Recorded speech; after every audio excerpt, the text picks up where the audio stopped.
O Ministério Público do Estado do Paraná cumprimenta e agradece a presença de todos e dos que nos acompanham pela internet, dando início ao encontro, refletindo sobre drogas. O legal é prevenir. O evento é uma realização da Procuradoria-Geral de Justiça, por meio da coordenação do Comitê do Ministério Público do Paraná, de enfrentamento às drogas, e do projeto estratégico SEMEAR, enfrentamento ao álcool, crack e outras drogas, e do Centro de Estudos e Aperfeiçoamento Funcional.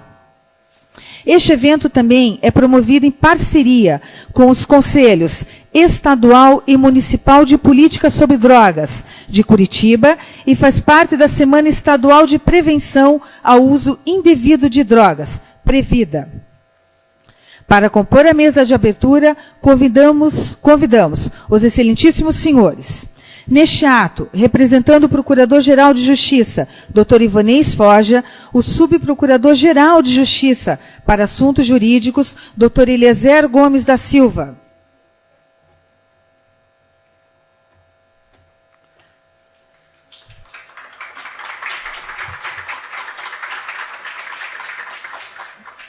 O promotor de justiça e coordenador do Centro de Estudos e Aperfeiçoamento Funcional, o promotor de justiça, Dr. Eduardo Augusto Salomão Cambi.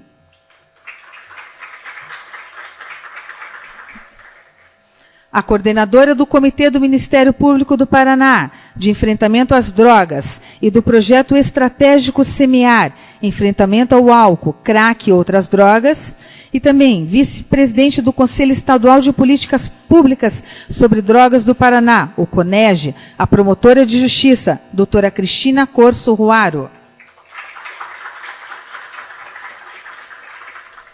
A presidente do Conselho Estadual de Políticas Públicas sobre Drogas, doutora Diana de Lima Silva.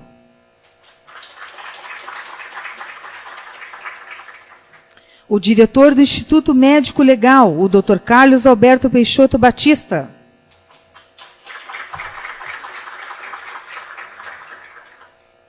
O presidente da Associação Paranaense de Psiquiatria, Dr. Osmar Hatsky.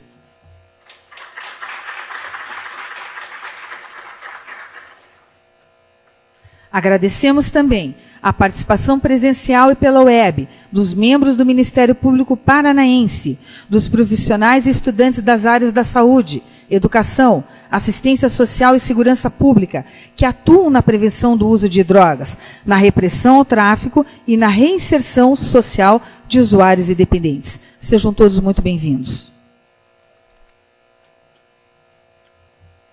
Por gentileza.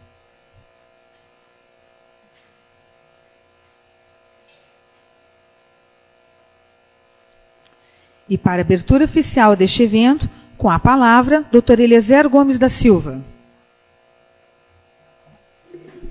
Boa tarde a todos. Sejam bem-vindos à Casa do Ministério Público do Estado do Paraná, que é de todos nós, né, da sociedade brasileira. Eu, antes de mais nada, gostaria de parabenizar os organizadores desse evento, que se insere no âmbito de uma série de programações, de outros eventos, atividades, da Semana Previda, né? Durante essa semana, em diferentes locais, com diferentes abordagens, o assunto drogas será objeto de acurada análise sob múltiplos olhares. E isso é sempre importante, sempre relevante, principalmente pelo formato com que esses eventos e essas iniciativas têm sido feitas, um formato conjunto integrado, né? A questão das drogas, dos entorpecentes, da prevenção, da repressão, é algo, talvez se nós pudéssemos elencar os 5 ou os 10 maiores problemas globais, certamente essa questão da droga estaria ali entre os mais relevantes, porque é um problema sério e, ao mesmo tempo, muito complexo, difícil de abordagem, difícil de enfrentamento e difícil até de chegar a consensos quanto às abordagens, quanto aos enfrentamentos, né? Porque, ainda que muitos muito bem intencionados em relação a essa questão tão crucial, tão dramática, repito aqui em termos globais, muitas vezes as formas de encarar, de estudar, de interferir ou de propor alguma alternativa ou alguma estratégia, já é em si um objeto de muito debate, de muita controvérsia. Então, quer dizer, a questão já é complexa, e ela se torna mais complexa porque, num primeiro momento, você tem que criar determinados consensos para avançar ali naquele mínimo. Então, eu fico muito feliz de saber que o Ministério Público tem estado de mãos dadas com representantes da sociedade civil, dos órgãos de representação, dos conselhos, representantes dos mais diversos saberes e atuações profissionais, pessoal da educação, pessoal do serviço social, pessoal da área de saúde. Hoje, inclusive, teremos 2 palestras no evento, profissionais da área de educação, profissionais da área de psicologia, profissional da área de psiquiatria, porque é assim mesmo, né? Eu costumo dizer que é ilusório pensar que a questão das drogas afeta apenas aqueles que estão mais diretamente envolvidos, né? Os familiares ou o próprio dependente, ou na realidade envolve toda a sociedade, porque você tem reflexos no âmbito da família, reflexos no âmbito do sistema educacional, do sistema de saúde, do sistema de justiça, no sistema econômico, como não, né? Vamos pensar aí nas cifras bilionárias em termos planetários e o poder que isso representa na dinâmica das relações econômicas, lícitas ou ilícitas. Então, diante de um problema complexo, um problema global, de difícil enfrentamento, com grandes controvérsias até para enfrentamento, a saída mais inteligente, sem dúvida, é a reunião de esforços sobre os diferentes saberes, as diferentes perspectivas. Isso o Ministério Público tem feito. Parabenizo mais uma vez aqui minha colega, a doutora Cristina Roaro, que já há algum tempo tem se dedicado, tem se empenhado muito para liderar as ações e projetos do Ministério Público nessa área. O Ministério Público, tradicionalmente, atuava mais num enfoque repressivo, mas, ultimamente, tem tentado concentrar os seus esforços no que o Ministério Público, se não pode fazer em termos diretamente, pelo menos no seu papel de articulador institucional de política de prevenção, né? Porque a gente tem que ter estratégias em relação à demanda, estratégias em relação à oferta, estratégias em relação à distribuição. Então, já é consenso hoje em dia que uma política voltada à prevenção e enfrentamento das drogas, ela tem que mirar diferentes alvos para idealizar diferentes estratégias. Uma única estratégia para situações tão diversas quanto a situação que envolve aquele que demanda a droga, aquele que lucra com a droga, aquele que sofre com o sofrimento alheio, aqueles que estão envolvidos, então, demanda múltiplas abordagens. Então, aqui, parabenizando aqui os organizadores do evento, cumprimentando aqui os que compõem essa mesa, eu gostaria de desejar um evento muito profícuo, né? Um evento muito proveitoso em termos de debate, agradecer aos que aceitaram vir aqui como participantes ou como palestrantes, e que tenhamos aqui um foco de reflexão, de aprofundamento. Não vamos certamente resolver todos os problemas, mas é assim, e fico feliz que a plateia é numerosa, né? Nós estamos aqui com um auditório bem variado, né, de diferentes gerações, formações, perspectivas, análises, mas o pessoal que nos acompanha à distância por videoconferência. Então, eu faço todos os votos de que esse evento será muito proveitoso para todos nós. Dou por aberto esse seminário. Muito obrigado.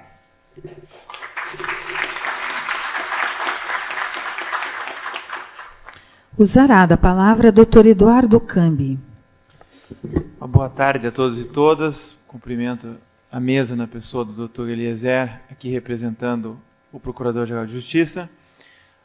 Também enfatizo a importância do Ministério Público estar aberto à sociedade. O Ministério Público é a instituição que atua na defesa da sociedade e, como bem disse o Dr. Eliezer, na questão das drogas, não apenas na repressão, porque conseguir a condenação de traficantes de drogas não é a solução para o problema da droga, porque, como disse também o doutor Eliezer, a questão da droga perpassa a questão da criminalidade, da violência, para atingir outras áreas como da saúde, da educação, e por isso esses diálogos são muito importantes. Então sejam, de fato, muito bem-vindos a esse auditório, a esse Ministério Público, que é a casa de todos nós. Ficamos enriquecidos com esses debates, precisamos aprender com os demais saberes para bem aplicar a lei e buscar os resultados que se esperam do Ministério Público. O Ministério Público hoje atua dentro de um padrão conferido pelo Conselho Nacional do Ministério Público, que fala no Ministério Público resolutivo, ou seja, muito mais do que transferir um problema para o Poder Judiciário. Nós queremos, de fato, trabalhar as políticas públicas, dialogar com os conselhos para que os resultados sejam mais eficientes. E, nesse sentido, eu parabenizo a doutora Cristina Ruaro, que coordena esse projeto já há tanto tempo, o projeto SEMEAR, e que tem trazido grandes contribuições ao Ministério Público e, consequentemente, à sociedade paranaense. Um bom curso a todos. Muito obrigado.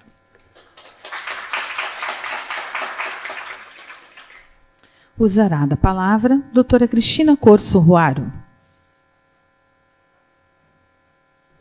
Boa tarde a todos. Eu gostaria de cumprimentar a mesa e fazer um especial agradecimento à Procuradoria... Não, por favor, doutor Eliezer. À Procuradoria-Geral de Justiça por viabilizar a realização desse evento através do Comitê do Ministério Público de Enfrentamento às Drogas e do Projeto SEMEAR de Enfrentamento ao Álcool, Crack e Outras Drogas.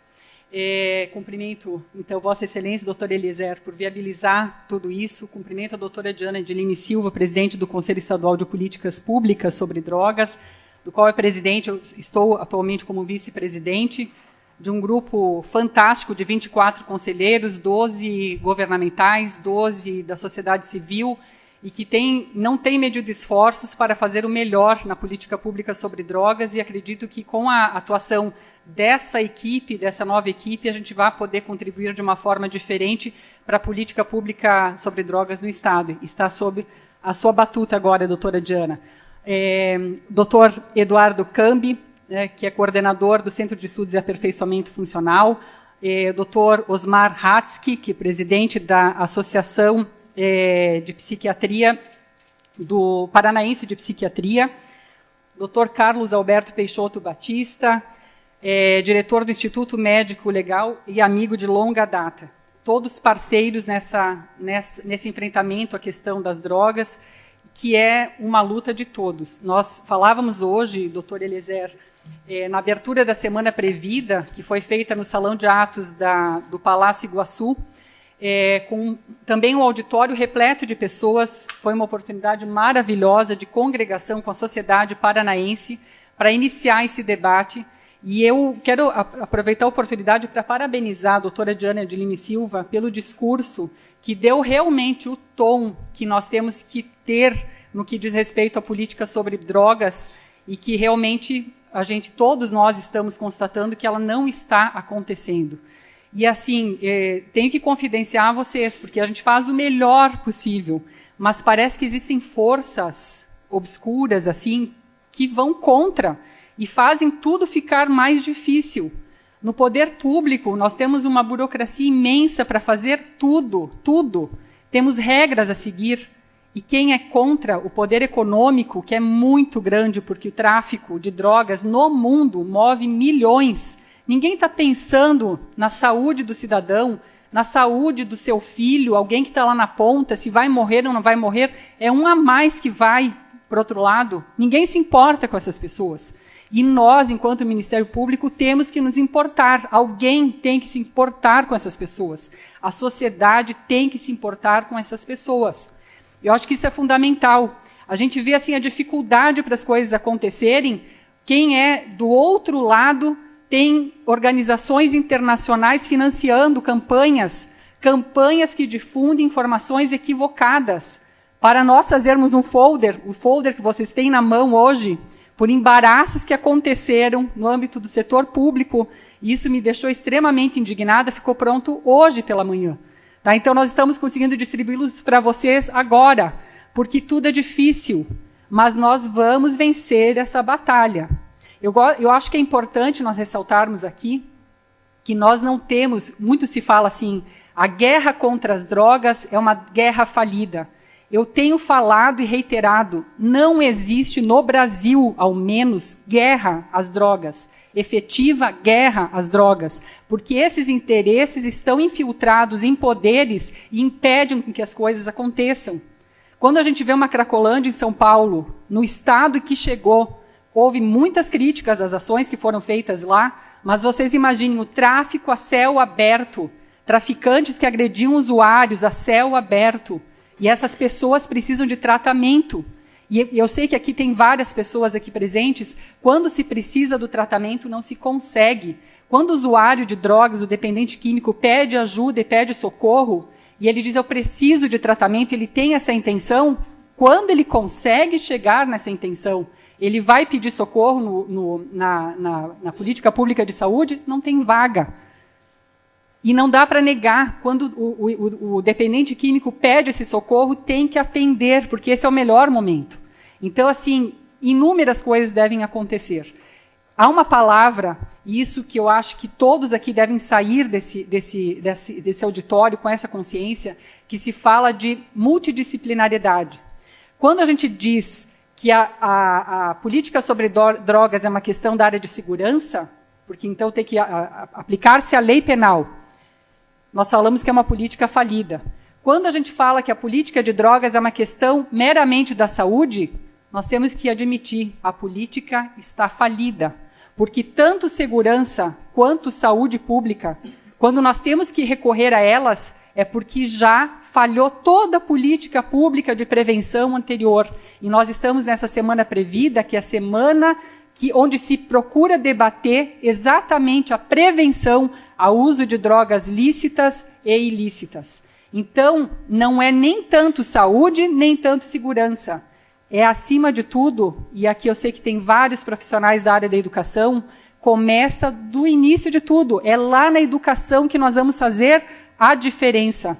Então, os professores, obviamente que os primeiros deveriam ser os pais, mas eu tenho que dizer para vocês que muitos pais sequer sabem ser pais. E quando enfrentam o problema, especialmente da drogadição, por não terem conhecimento de como enfrentar esse problema, não sabem como agir, não sabem o que fazer, se desesperam.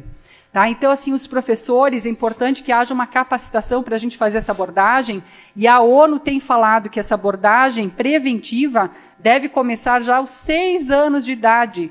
Claro que com abordagens para cada idade, mas nós vamos ter que começar a falar. Para quê? Para preparar essas crianças e adolescentes num futuro para que elas saibam, quando oferecidas drogas lícitas ou ilícitas, elas possam dizer o que elas querem efetivamente e saber das consequências. Porque hoje, quando se fala e se divulga equivocadamente que estamos falando de maconha medicinal, e vamos ter palestrantes que vão tratar desse assunto aqui hoje, maconha medicinal não existe. Vou falar com todas as letras. Tá? A maconha tem 500 substâncias que podem ser extraídas dela. Uma delas chama CBD, é a que tem gerado efeitos terapêuticos. Tá? Ainda não comprovadas as consequências secundárias, mas é uma substância das 500. Sendo que o THC tem gerado efeitos nefastos. E o tráfico, ele não busca pessoas que já estão com o cérebro formado, pessoas adultas como todos nós que estamos aqui presentes. Eles vão buscar crianças e adolescentes na época mais crítica de formação, né, da corporal delas, e que vai causar prejuízos imensos para elas. Então, assim, nessa reflexão, já tendo visto que o nosso palestrante chegou, eu encerro, doutor Eliezer, colocando assim o projeto Semear. Acho que é importante aqui divulgar. Eu tenho aqui dois integrantes do projeto Semear. Vejo lá ao fundo, no meio das pessoas aqui, a doutora Irmínia Dorigan de Matos Diniz, que ela é membro do Comitê do Ministério Público de Enfrentamento às Drogas, e que depois ela vai compor a mesa da palestra seguinte, e também do GDT, o Dr. Rafael Poli, promotor de justiça, que faz parte do grupo de discussão e trabalho, que é composto por promotores dos diversos grupos de estudos de todo o Estado, somos 15, e que daí, nesses grupos, nós procuramos fazer o debate a respeito das drogas. Quero também fazer uma referência aqui, que lá ao fundo está o senhor João Rafael Jensen, que é diretor do Departamento de Políticas Públicas sobre Drogas, e que também, assim, nessa união de esforços, nós efetivamente vamos fazer a diferença. Só para encerrar, doutor Eliezer, eu acho que é importante colocar aqui, nas metas do projeto SEMEAR, nós colocamos uma das metas, o projeto SEMEAR já tem 3 anos, que vai ser fundamental, e eu acho que tem que fazer essa referência aqui, que é a de incentivar em todos os municípios paranaenses a implementação de comitês de enfrentamento às drogas em cada prefeitura. Esses comitês vão ser integrados pelas várias áreas que abordam a temática: educação, assistência social, saúde pública, segurança pública também, e os promotores que estão tratando da questão nas comarcas. Com essa implementação dos comitês, e isso o Ministério Público vai contar com o auxílio fundamental das URATs, que é do Núcleo de Assessoria Técnica do Ministério Público. Nós temos assistentes sociais em cada uma dessas regiões que nós comentamos, né? Essas assistentes sociais vão colaborar com os promotores para viabilizar esse projeto, que realmente, eu acho que integrando as diversas áreas, a gente vai poder fazer a diferença. Então, assim, contamos com todos, a participação é efetivamente do poder público e da sociedade em geral. Muito obrigada.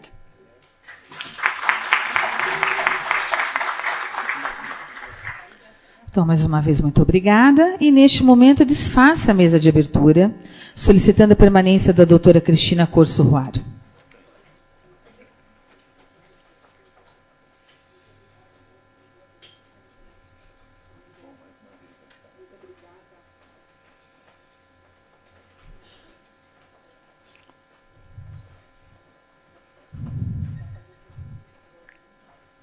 Convidamos o palestrante, o Dr. Antônio Geraldo da Silva. Dr. Antônio abordará o tema Dependência Química, Mitos e Verdades. Seja muito bem-vindo.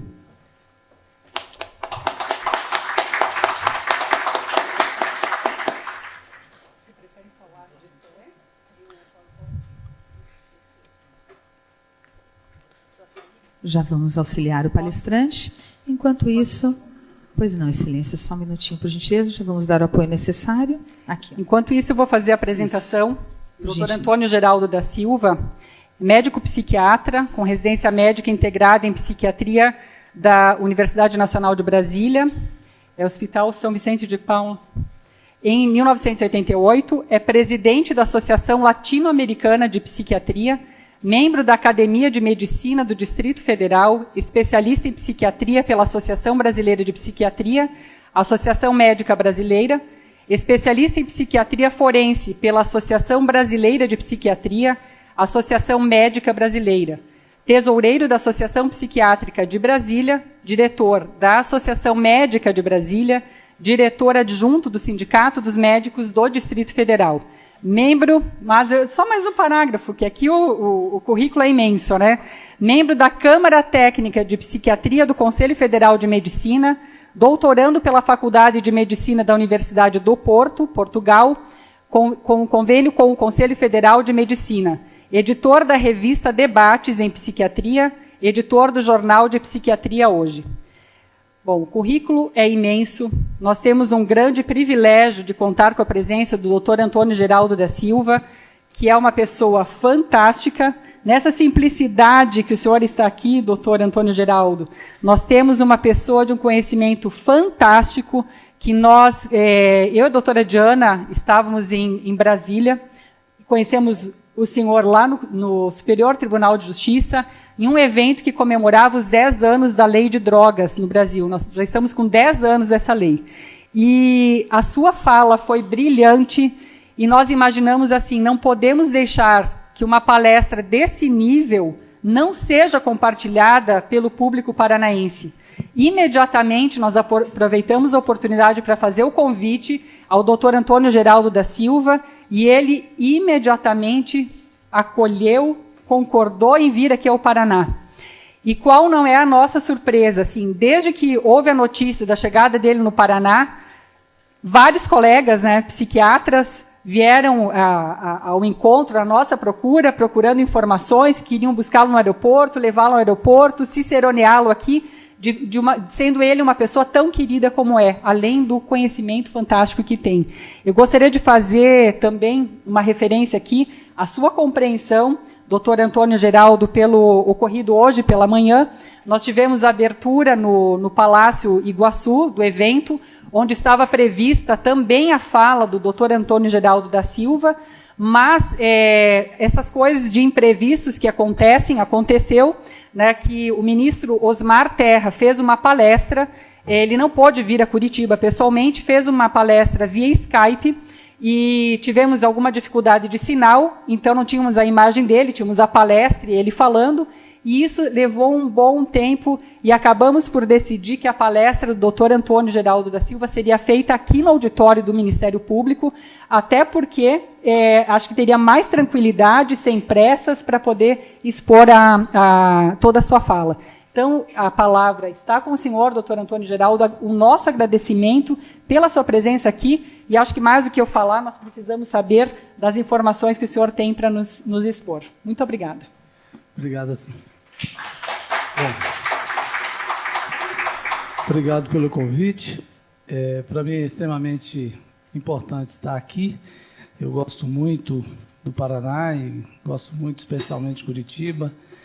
Quero saudar e agradecer o convite, e aproveito para saudar todo mundo que está aqui presente, saudando meu amigo Osmar Hatz, que é presidente da Associação Psiquiátrica do Paraná.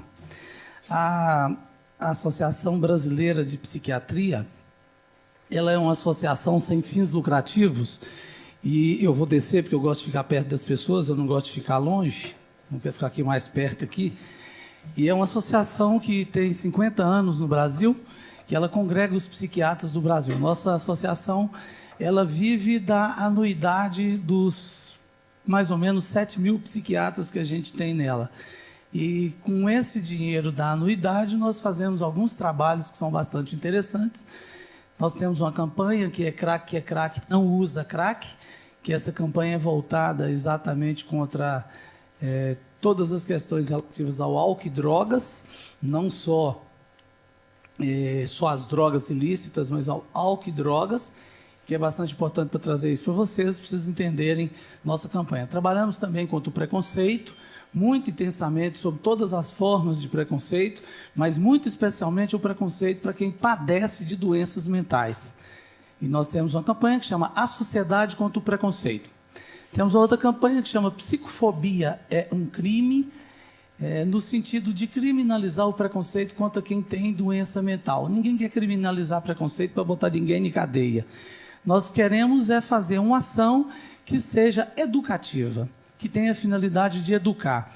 Isso veio porque o Chicanismo, eu entrevistando o Chicanismo, foi a última entrevista dele em vida, ele virou e falou assim: nós temos um grave problema. Eu tenho depressão há 24 anos, eu tento falar com as pessoas para não ter preconceito, mas todo mundo tem preconceito demais contra quem faz tratamento psiquiátrico. Imagina vocês o preconceito que eu sofro por ser psiquiatra. É assim, desde que eu formei, e já tem um tempinho, provavelmente muito mais que a idade de vários que estão aqui dentro, porque eu tenho 30 anos de formado, e há 30 anos atrás, então, psiquiatra, quem fazia psiquiatria, né, meu irmão, não era médico. Né? Quem fazia psiquiatria não era médico, não pode ser médico e tal. Alguns acreditavam que psiquiatra nem era médico, nem precisava de medicina, e então era bem complicado. Hoje não, hoje nós estamos tranquilos, nós temos a melhor revista de todas as áreas das ciências do Brasil, é nossa, a Revista Brasileira de Psiquiatria. Então a gente faz ciência, a gente faz trabalho sério, a gente faz uma medicina de ponta, e é isso que a gente quer passar para toda a população. A gente tem dificuldade de passar essa medicina de ponta, de primeiro mundo, para a população, porque a Lei 10.216 ela não é obedecida como deveria ser. Com essa lei que eu lutei para que ela fosse aprovada, ela tem um defeito danado, que apesar de ser lei, ela não consta nela punição para quem não cumprir. Então, ela se tornou apenas diretriz. E ao se tornar diretriz, a Lei 10.216, ela permitiu para que fossem feitas portarias no Ministério da Saúde, portarias essas que burlam a lei. E implanta um projeto de lei que foi rejeitado no Senado por 24 votos a 3, que é o projeto de lei Paulo Delgado.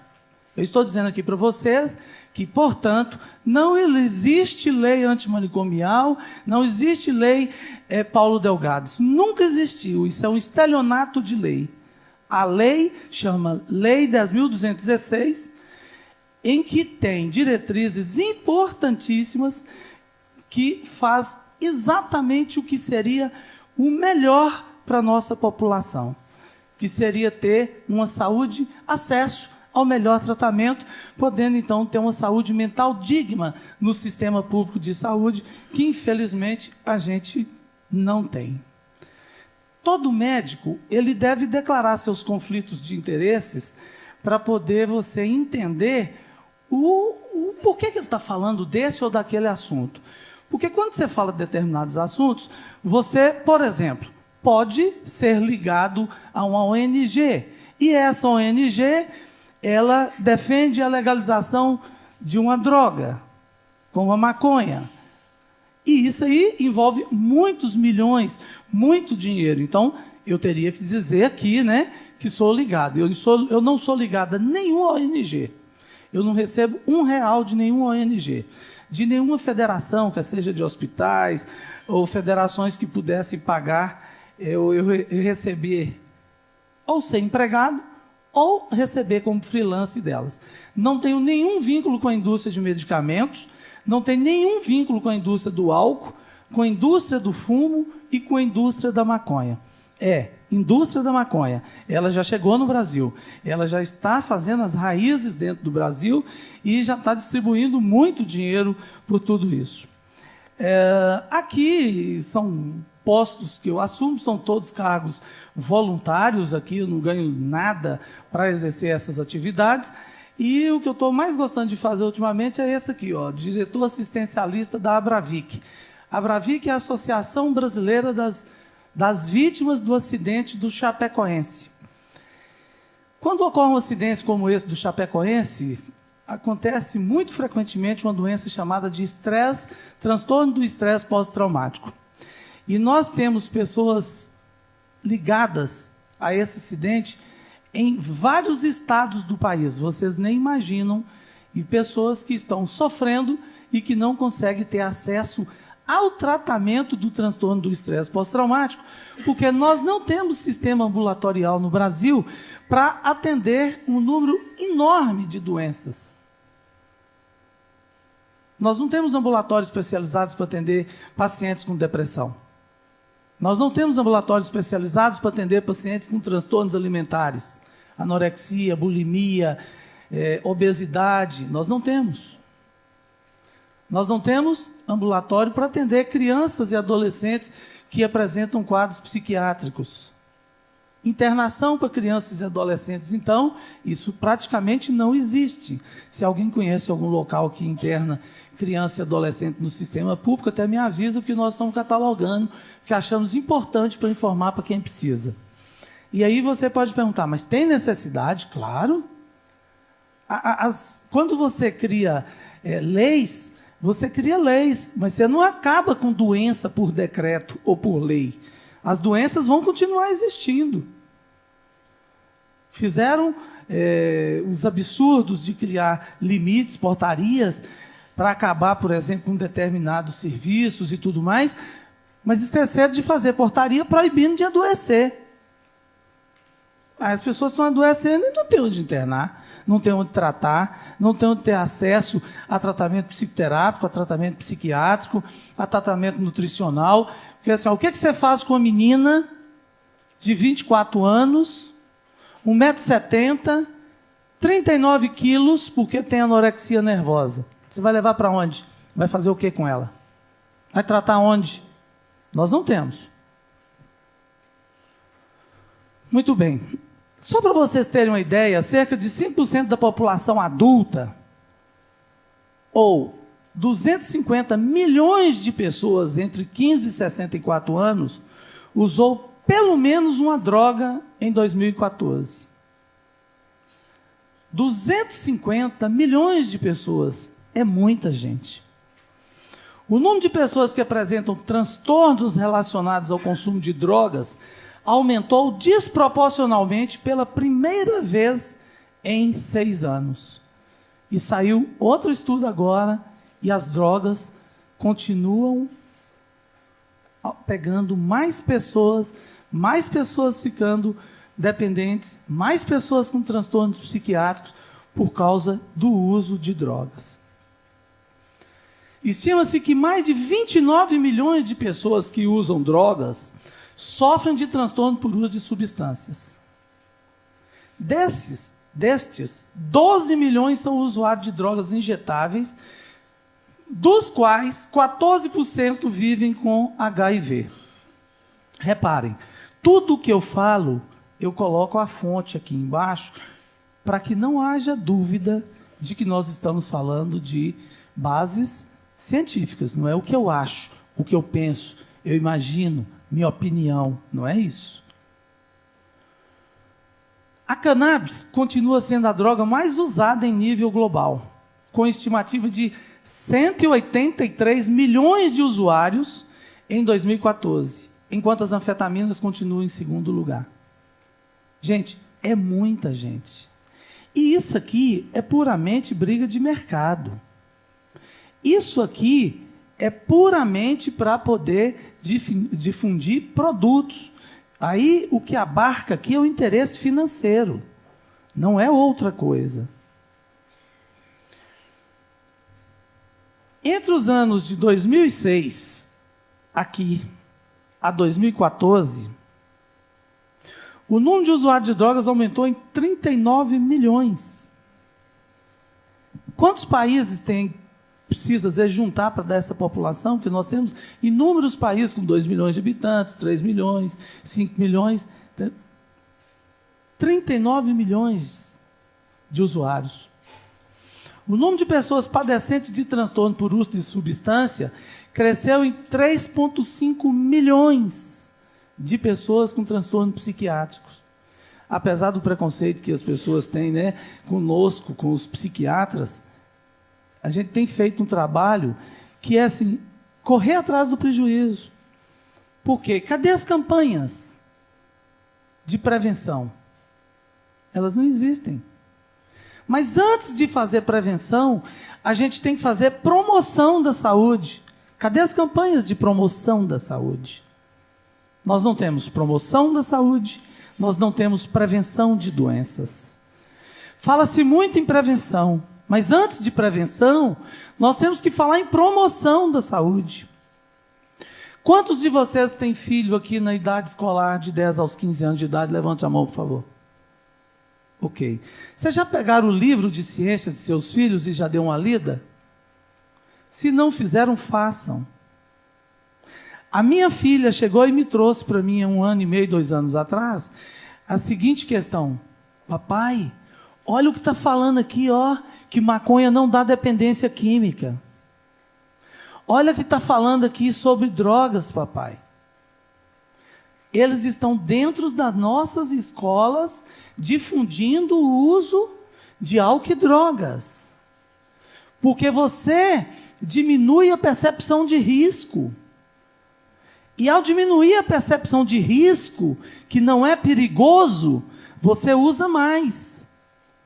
Vocês entenderam isso? Quando se cria lei e vota que vinho seja alimento, você está diminuindo a percepção a percepção de risco. Quando você fala que um determinado teor alcoólico de cerveja, até determinado ponto, não é bebida alcoólica, você diminui a percepção de risco, você aumenta o consumo. Entenderam a gravidade do que nós estamos falando? Mas está dentro de nossa casa e nós nem percebemos. Quer dizer, dentro de nossa casa está todo dia, né? Porque tem propaganda de bebida alcoólica 24 horas ao dia, falando para a menina que o foco maior é em cima de mulheres agora, que se ela beber, ela vai ficar linda, maravilhosa, com aqueles corpões que são apresentados com aquelas mulheres famosas. Algumas delas, inclusive, nem usam cerveja, porque senão atrapalha a voz, não dá para cantar tão bem como canta, mas faz a propaganda para aumentar o uso entre crianças. Vocês acham que aumentou o uso de bebida entre crianças? A idade de início aumentou e aumentou e muito. Mas isso é muito dinheiro envolvido nisso. Então, o panorama mundial é esse. 247 milhões de pessoas usaram drogas no último ano. 29 milhões de pessoas sofrem de transtorno por uso de substâncias. Mas apenas 1 em cada 6 estão em tratamento. Isso é no mundo. Vocês acham que no Brasil é igual 1 em cada 6? Ou é muito mais? Vou mostrar para vocês um dado do Lenad 2, que é um estudo que foi feito, um levantamento nacional de álcool e drogas, que é assustador. Acompanha aqui comigo. 2006, idade que experimentou bebida alcoólica na vida. Nesse estudo, as pessoas foram investigadas. E assim, em 2006, esse grupo de pessoas que foi investigado, as mulheres, apenas 1% tinha experimentado bebida alcoólica até os 11 anos de idade. 1% das mulheres. Homens, 5% dos homens tinham usado pela primeira vez bebida alcoólica antes dos 11 anos de idade. Onde que essa pessoa tem acesso, com 8 anos de idade, 9 anos de idade, a bebida alcoólica? Dentro de casa. De 12 aos 14 anos, 11% dos meninos tiveram acesso, pela primeira vez, à bebida alcoólica que ele experimentou nessa faixa etária. É proibido, por lei, menor usar bebida alcoólica. De 15 a 17, 41%. Presta atenção, em 2006, então, nós tínhamos 41, mais 11, 52, mais 5, 57. 57% das pessoas que já tinham experimentado álcool, experimentaram antes dos 18 anos. E no Brasil é proibido o menor usar bebida alcoólica. Qual é o controle que nós temos? Nenhum. Muito bem. Quando fez esse mesmo estudo em 2012, as menininhas, garotinhas, antes dos 11 anos, pularam de 1% para 4%. Os meninos saíram de 11%, de 5%, ficaram aqui em 5%, mas saíram aqui, dos 12 aos 14 anos, de 11%, pulou para 19%. Mas vamos focar em mulheres. Saiu de 1%, veio para 4%. Saiu de 7% de 12 aos 14 anos, veio para 13%, dobrou aqui. Entre os 15 e 17 anos, de 28%, pulou para 32%. Olha com que idade que nós estamos viciando as nossas crianças. Quando a mulher está grávida, nós proibimos uma gama de produtos, porque vai fazer malformação na criança. Não é isso?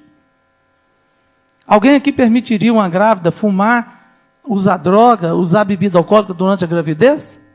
Alguém aqui? Levanta a mão, por favor. Quem é que permitiria isso? Muito bem. Então a criança nasceu, fisicamente está bonitinha, mas o cérebro continua em formação até 22, 23, 24 anos de idade. E usar essas substâncias nessas pessoas em formação até essa idade é a mesma coisa de usar em grávida. Não mudou nada. E olha quantos estão tendo acesso.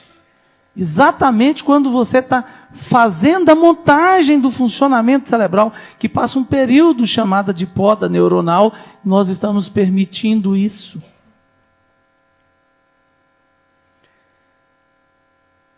Voltando à maconha, o uso da maconha no Brasil, 7% já experimentou maconha. Isso dá mais ou menos 8 milhões de pessoas, que usou no último ano 3,4 milhões de pessoas e que é dependente 1,3 milhões de pessoas.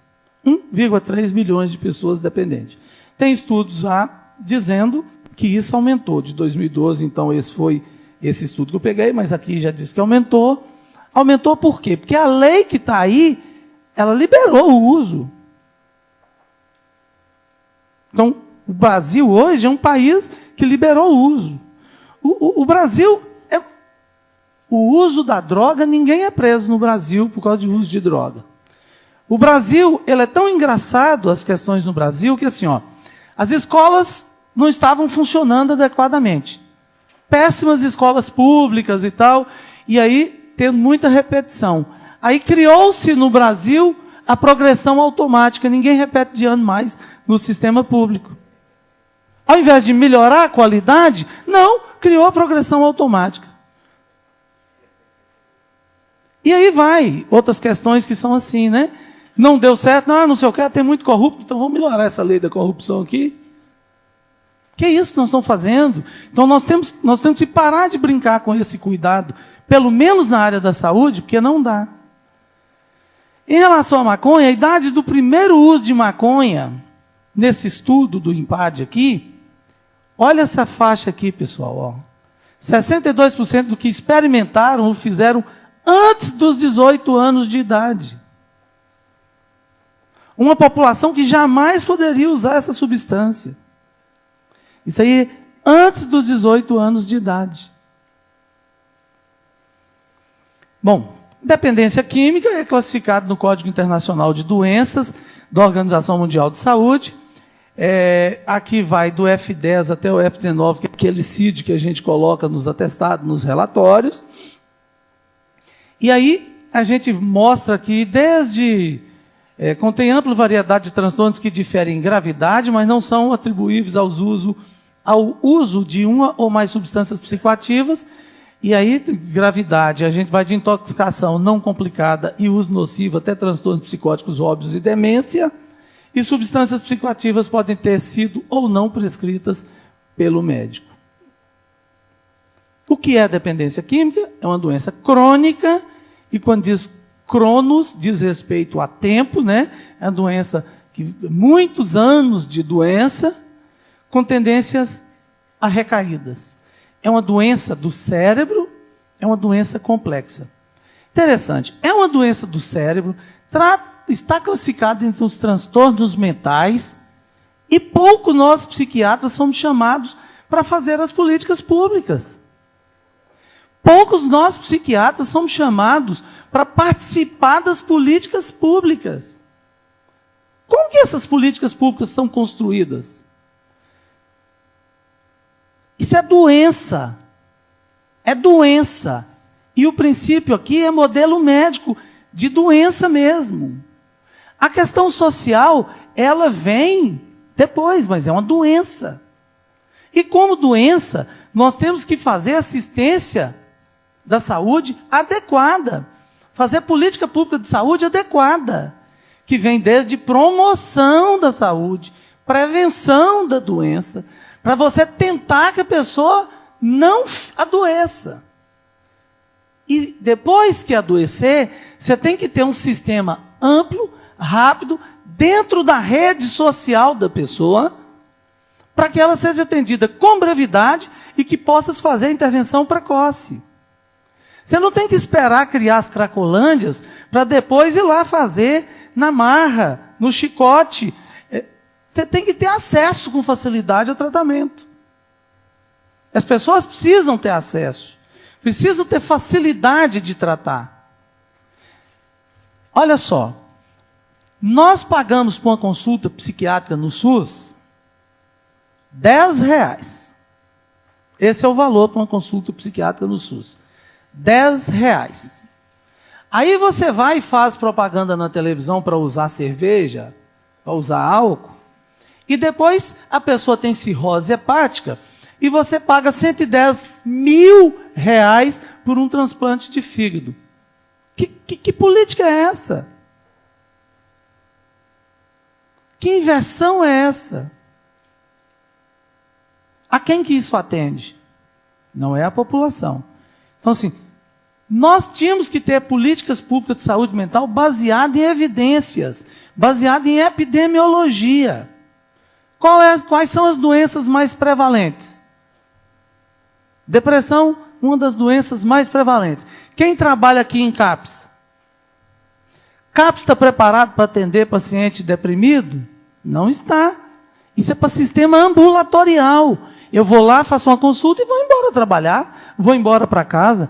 Eu não tenho que entrar lá 8 horas da manhã e sair 18 horas da tarde, não. Eu não tenho que levar alguém lá 8 horas da manhã e buscar 18 horas, não. Então, assim, por que não funciona o nosso sistema? Porque ele não imita o sistema privado. O sistema privado hoje brasileiro, a psiquiatria, está nadando de braçado.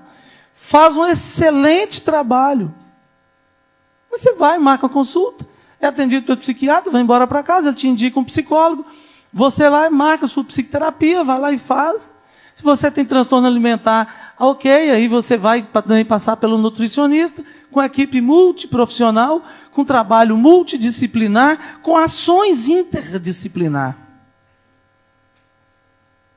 Se você tem outras questões, ok, entra o assistente social, entra o fonoaudiólogo, você trabalha a sua equipe inteira para a finalidade que é o quê? Saúde mental digna para quem está precisando de ajuda.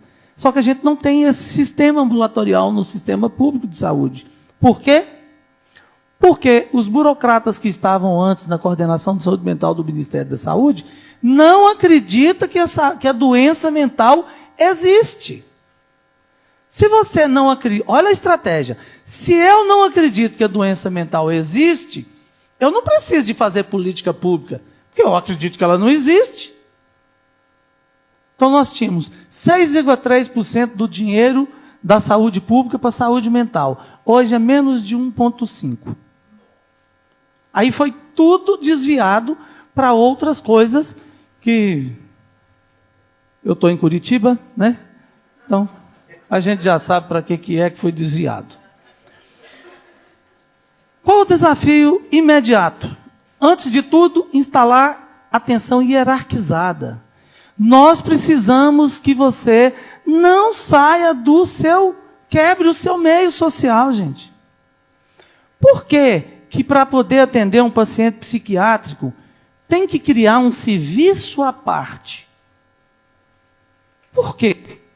Por que não poderia ter sido nas UBSs? A equipe de saúde mental lá, a equipe de saúde mental dentro do posto de saúde, a equipe de saúde mental ali nos serviços que já existem. Por que tiveram que criar novos serviços que chama de CAPS, Centro de Atenção Psicossocial? Por que eu tenho que trabalhar no lugar separado? Por que eu não posso trabalhar junto, no mesmo lugar que trabalha o clínico geral, o pediatra, o ginecologista? Será que isso é preconceito porque eu sou psiquiatra? Será que é preconceito porque acham que o meu paciente é diferente dos outros e não pode ser colocado junto com os outros? CAPS AD, álcool e drogas hoje no país, é um grande ponto de venda de drogas. A gente sabe de vários que é assim. O que a gente quer com isso? Por que o meu paciente que tem dependência química tem que ir para um lugar completamente separado, isolado, não pode ser nem dentro de um meio hospitalar? Não pode ser num complexo hospitalar. Alguma coisa está errado nisso tudo e algum interesse deve existir por trás disso. O que a gente tem que fazer depois disso, de botar uma atenção hierarquizada? Esgotar a procura espontânea na rede pública, porque tem que ter vaga sobrando, não é faltar vaga. Dependência química. Hoje eu quero tratar. Se eu entrar no tratamento hoje, é uma resposta. Amanhã, 50% já desistiu, em 24 horas. E já voltou para as drogas. Teve um juiz do Cratóide que me falou isso. Falou assim, Antônio Geraldo, eu não aguento mais.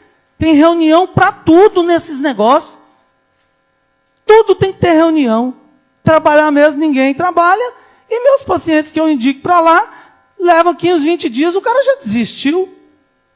O contrário, quando você faz uma internação involuntária ou compulsória, 48 horas, 72 horas depois, as pessoas não querem mais sair, querem continuar. Esse é um detalhe importante. Você segura, e aí, quando ele melhorou, aí ele já quer tratar. Deixa eu explicar uma coisa rápida para vocês, que não é desse tema aqui, mas para vocês entenderem. Tem uma coisa chamada livre-arbítrio. Livre-arbítrio tem toda a relação com uma área que eu estudo chamada impulsividade. Muito bem. Se você chegar no livre-arbítrio de quem está na Cracolândia e falar o seguinte, ó, esse aqui é seu café da manhã, seu almoço e seu jantar e sua água para todo dia que você precisa. E essa aqui é uma pedra de crack. Qual que você quer? Qual que ele quer? Isso é livre-arbítrio? Ele tem alguma condição de decidir? Nenhuma. Livre-arbítrio é quando você sai daquela situação que te escraviza e você faz a escolha. A impulsividade de quem está ali na dependência não permite ter esse livre-arbítrio para fazer a escolha. Então não me venha jogar pedra no juiz, em quem vai fazer a internação compulsória, porque assim, as internações têm um ponto em comum. Os 3 tipos têm um ponto em comum. Tem que ter avaliação médica com indicação de que a pessoa precisa da internação. Então, eu não entendo o estardalhaço quando fala das internações, porque a lei prevê isso de uma forma clara. Está aqui, tem indicação médica. Então tá, pode ser voluntária, involuntária ou compulsória. Mas o médico já indicou, o médico já disse que precisa, essa pessoa precisa internar. Livre-arbítrio é estando em sã consciência. A dependência química não tem nada de fácil e não é divertido. É mãe que não cuida do filho, adolescentes que não alcançam o nível intermediário na escola, marido que bate na mulher, jovem que passa dias fora de casa por causa do crack. Situação que eu já vi em alguns lugares, como em Brasília, que uma mãe encarcerou o filho dentro de casa, e aí a polícia foi lá e ia processar. Assim, sem problema nenhum. A hora que eu for saindo daqui, eu vou botar e encarcerar ele de novo, porque eu não tenho onde colocar e eu não vou deixar ele morrer. Pode me prender o tanto de vezes que vocês quiserem. O delegado olhou para ela, falou assim, não precisa, pode me prender. Eu saio, eu vou prendê-lo de novo. Um outro caso em Goiânia, um delegado de uma senhora que estava prendendo um paciente dentro de casa, e o delegado deu entrevista. Olha só, ela está fazendo cárcere privado. Ok. Agora, para onde eu vou mandar o irmão dela, que ela prendeu dentro do quarto? Quem vai cuidar dele enquanto ela estiver presa? E eu não tenho onde colocar esse menino que ela prendeu dentro de casa. Olha o dilema do delegado. Porque dilema médico eu vejo o tempo inteiro, né? Esse é qual dos dois aqui que vai para a UTI? Quer dizer, qual que vive e qual que morre? Porque não tem 2 vagas, só tem uma só. Isso assim a gente vive o tempo inteiro na saúde pública brasileira. E depois estão achando que médico está morrendo de feliz, rindo. Médico suicida 5 vezes mais do que a população em geral.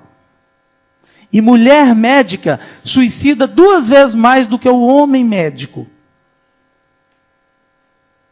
Sabe quantos suicídios nós temos no Brasil registrados? 1 a cada 45 minutos.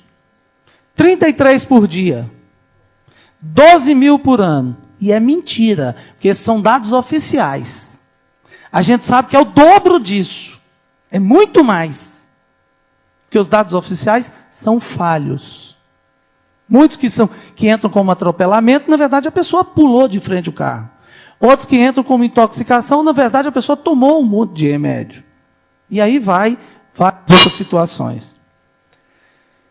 Não é nada fácil ser dependente químico, não é nada divertido. São indivíduos que matam pessoas e morrem por causa de sua dependência. São indivíduos que morrem por causa de sua dependência. Famílias que se destroem.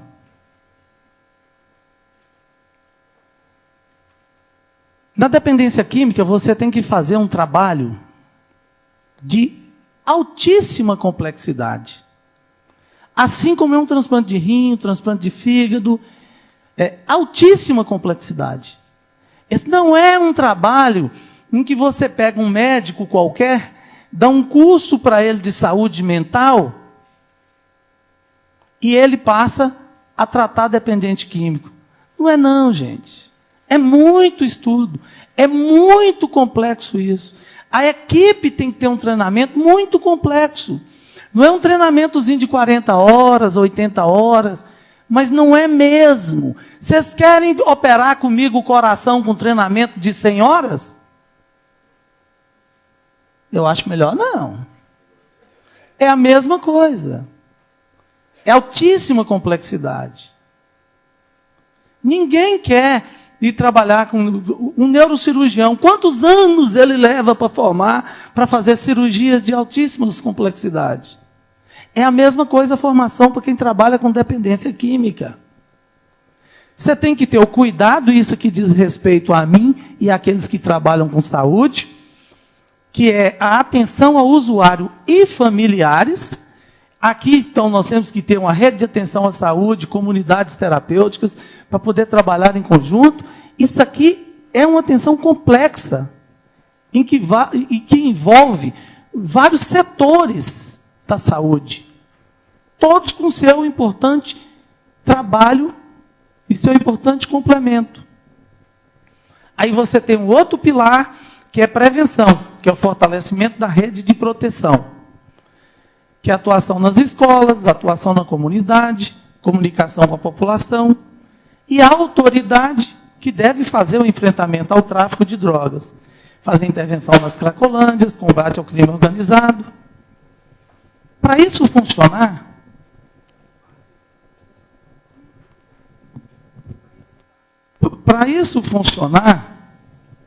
nós temos um problema. Nada. Acho que se trocar a bateria, né? Ficar preso aqui, eu vou ficar doidinho. Bom, para isso funcionar, os três precisam funcionar adequadamente. Os três precisam trabalhar adequadamente.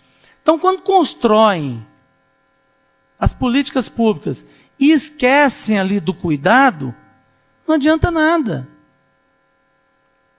Você não vai tirar aquele que entrou do sistema. E vai ter novos entrantes e que também não serão tratados e vão continuar no sistema.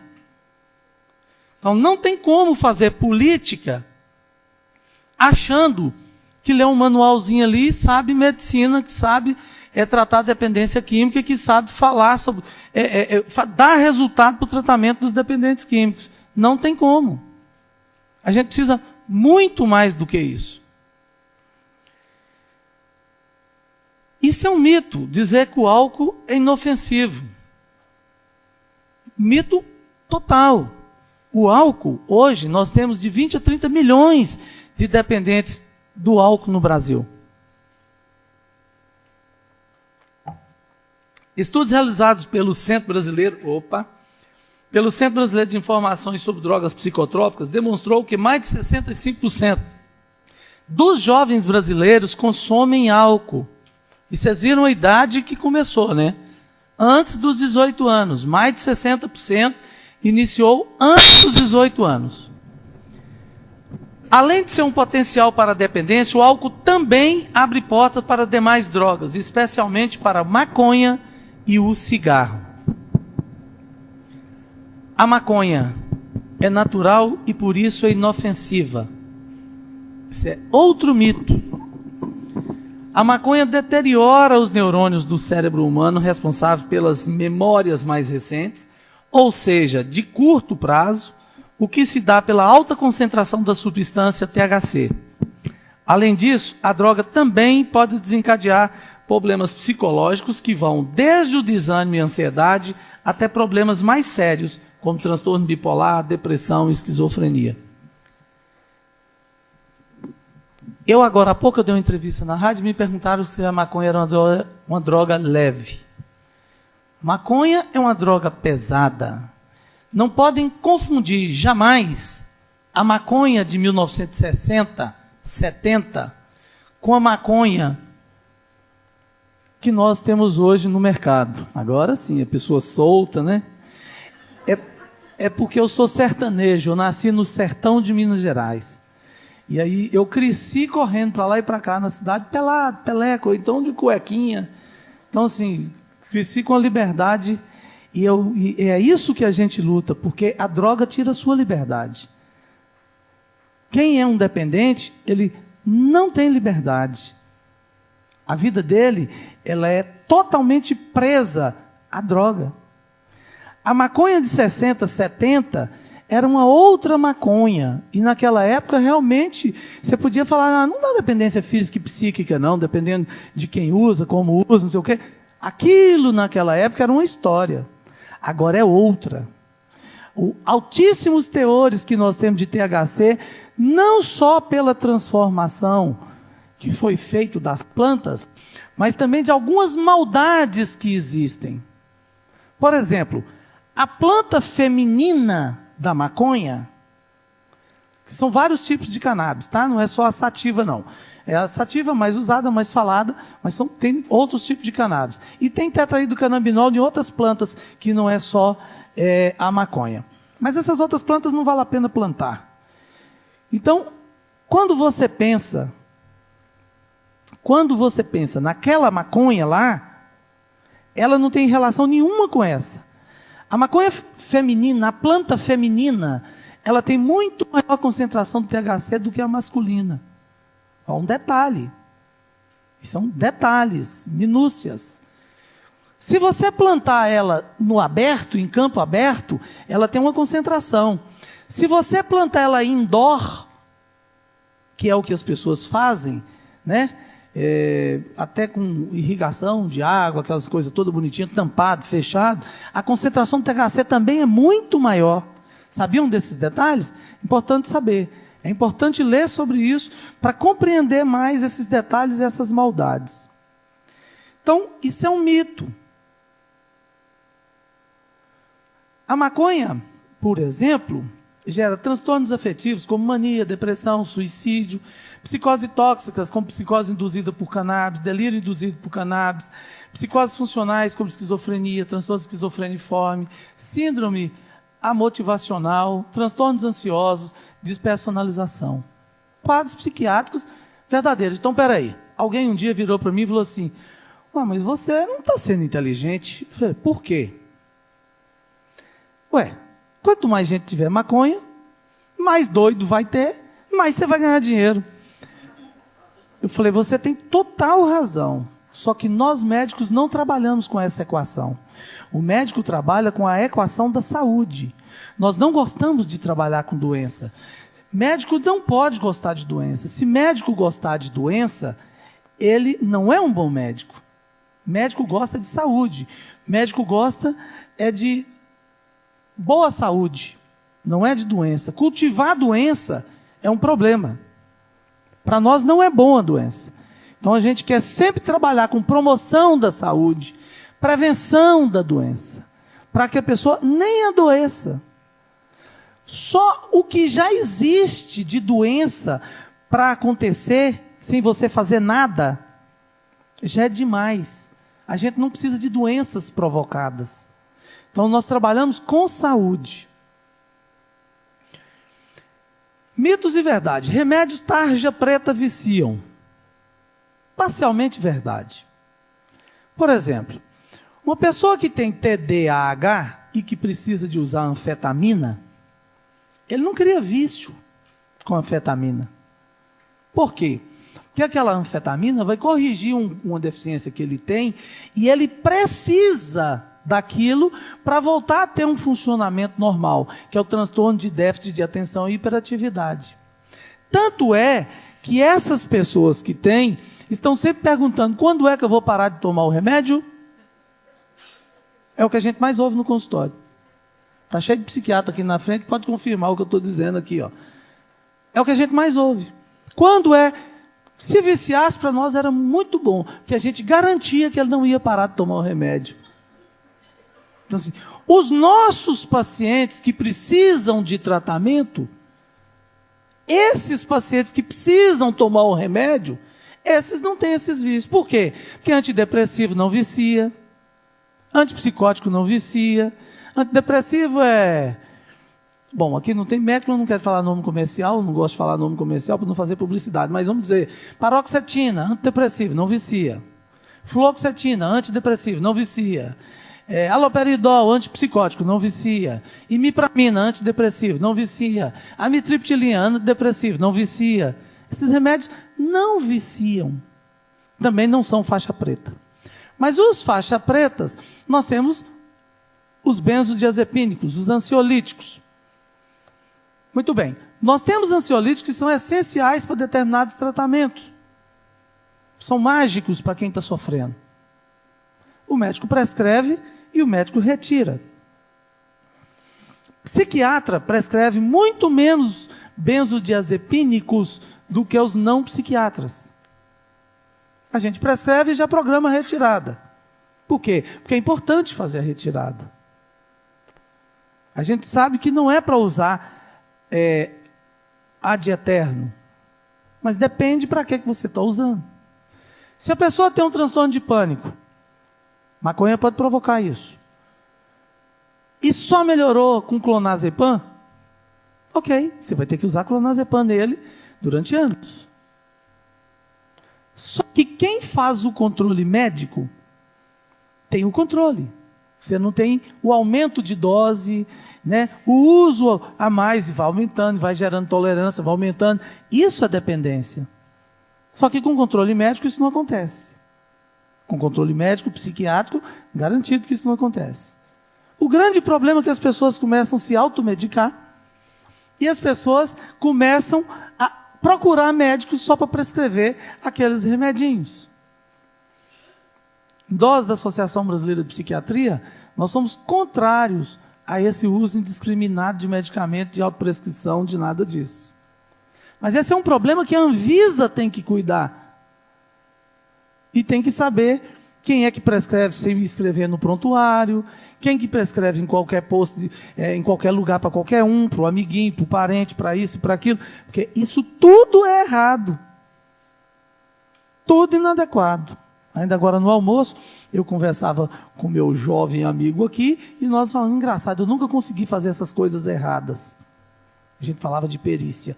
Mas é a mesma coisa para consultório também. A gente tem que fazer a boa medicina. Os remédios popularmente chamados de tarja preta possuem potencial para a dependência e são prejudiciais à saúde e da memória quando utilizados de forma indiscriminada e sem acompanhamento. Não é à toa, esses medicamentos são controlados e a receita dos mesmos fica na própria farmácia. Isso é necessário acompanhamento psiquiátrico adequado, o que muita gente não faz. E também gera dependência. Dependência de medicamentos também é algo sério. Mitos: o abuso de álcool e outras drogas pode gerar transtornos mentais. Verdade. O abuso de substância pode levar ao desenvolvimento de tolerância, sintomas de abstinência, compulsão, dificuldade de controle, abandono de interesses e prazeres, causando o que conhecemos como dependência química. O transtorno por uso de substância é doença psiquiátrica e que precisa de tratamento. Também há pesquisa que coloca o consumo de maconha como precipitador de esquizofrenia. Já há um estudo realizado em 2013 pela Universidade de Northwestern, nos Estados Unidos, que encontrou semelhança nas alterações cerebrais encontradas em quem sofre com a doença e naqueles que são usuários contínuos da droga. A maconha fumada possui efeito medicinal. Mito: nenhuma substância fumada tem efeito medicinal. Ponto. Nenhuma.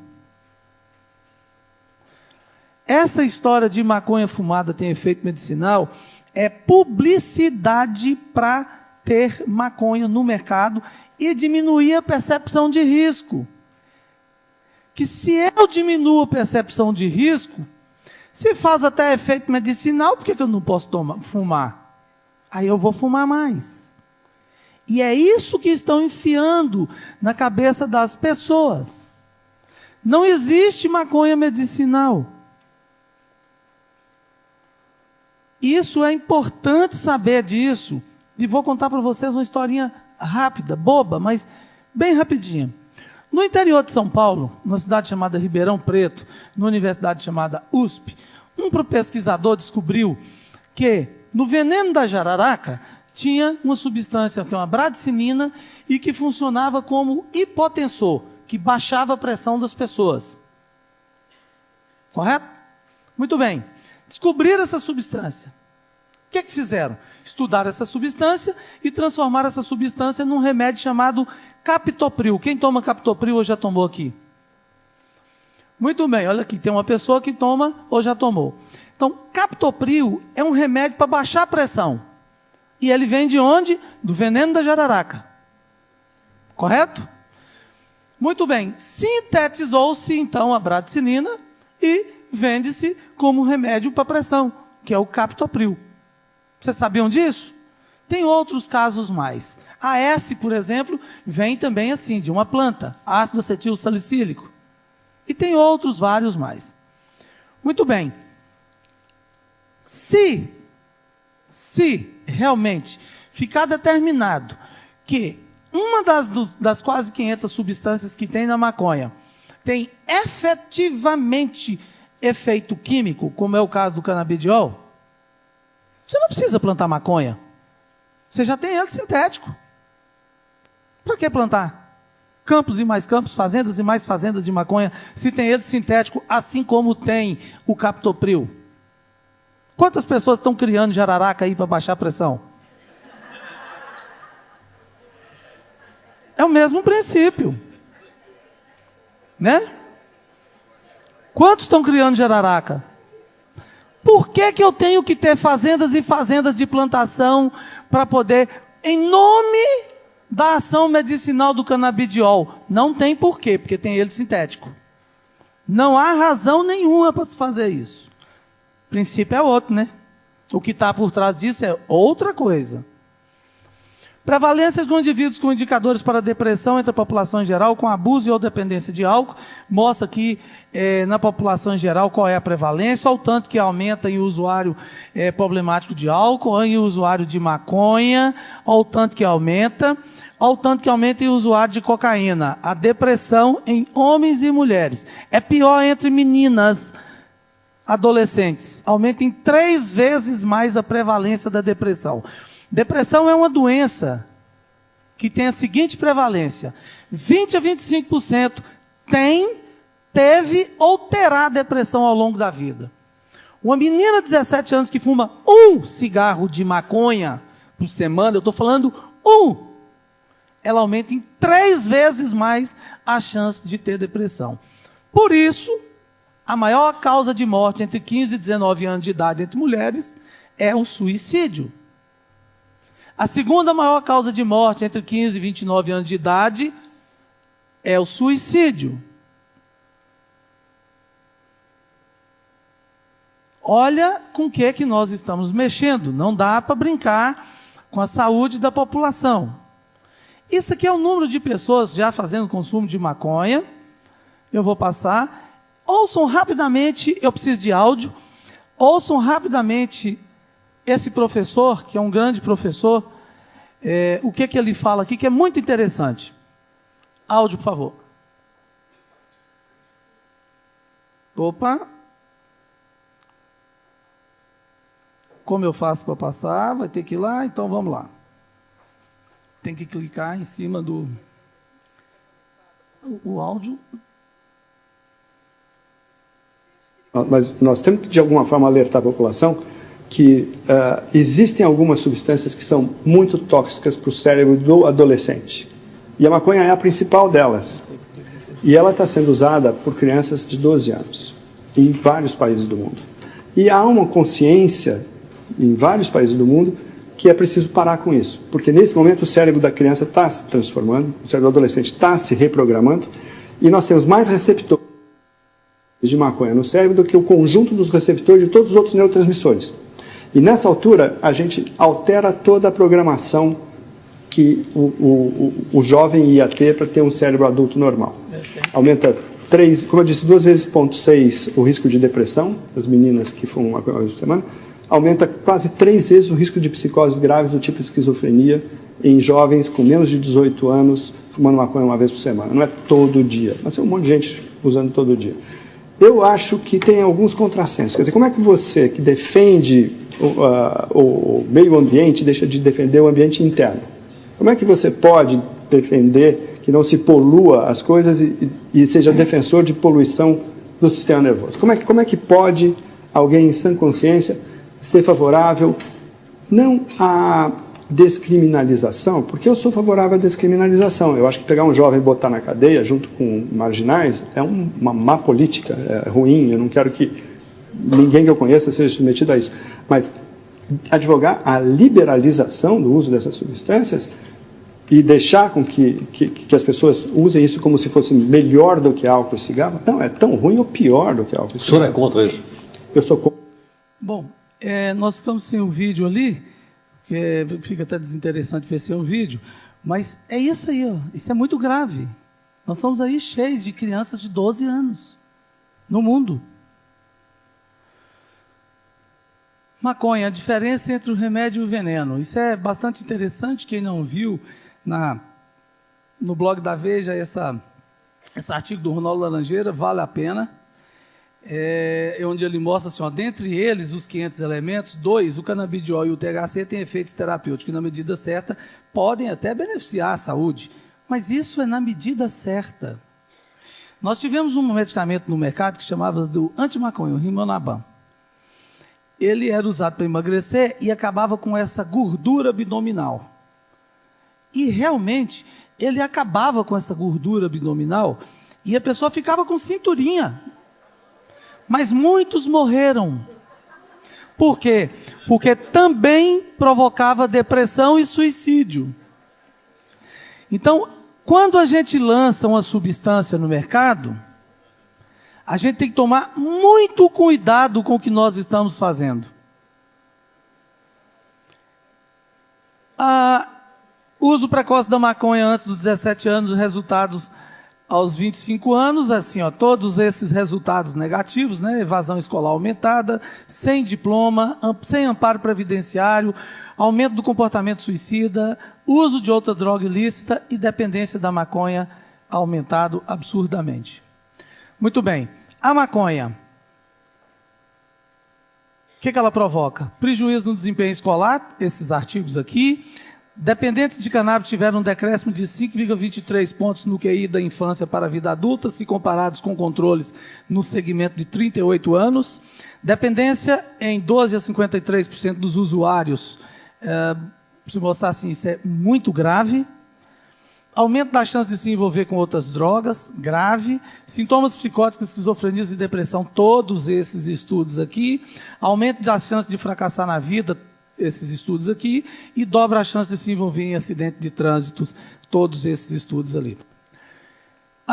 O brasileiro não concorda com a legalização da maconha, nos estudos já feitos, e com a população não concorda, e o governo, com todo o converseiro, né, o governo gasta só 30% em programa de combate ao crack.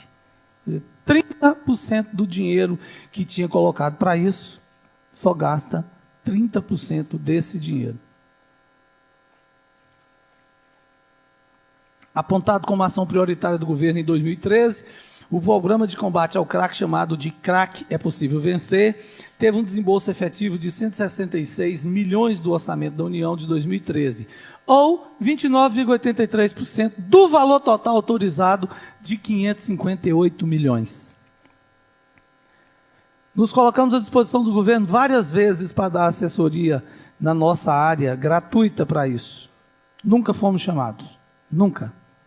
Nunca nos houve. Criminalidade diminuiu? Esse estudo aqui, ó, delitos relacionados com as drogas na cidade do condado de Denver, no Colorado. 2014, 2015 e 2016. Taxa de crescimento anual composta de dar 11% do aumento da criminalidade nessa cidade.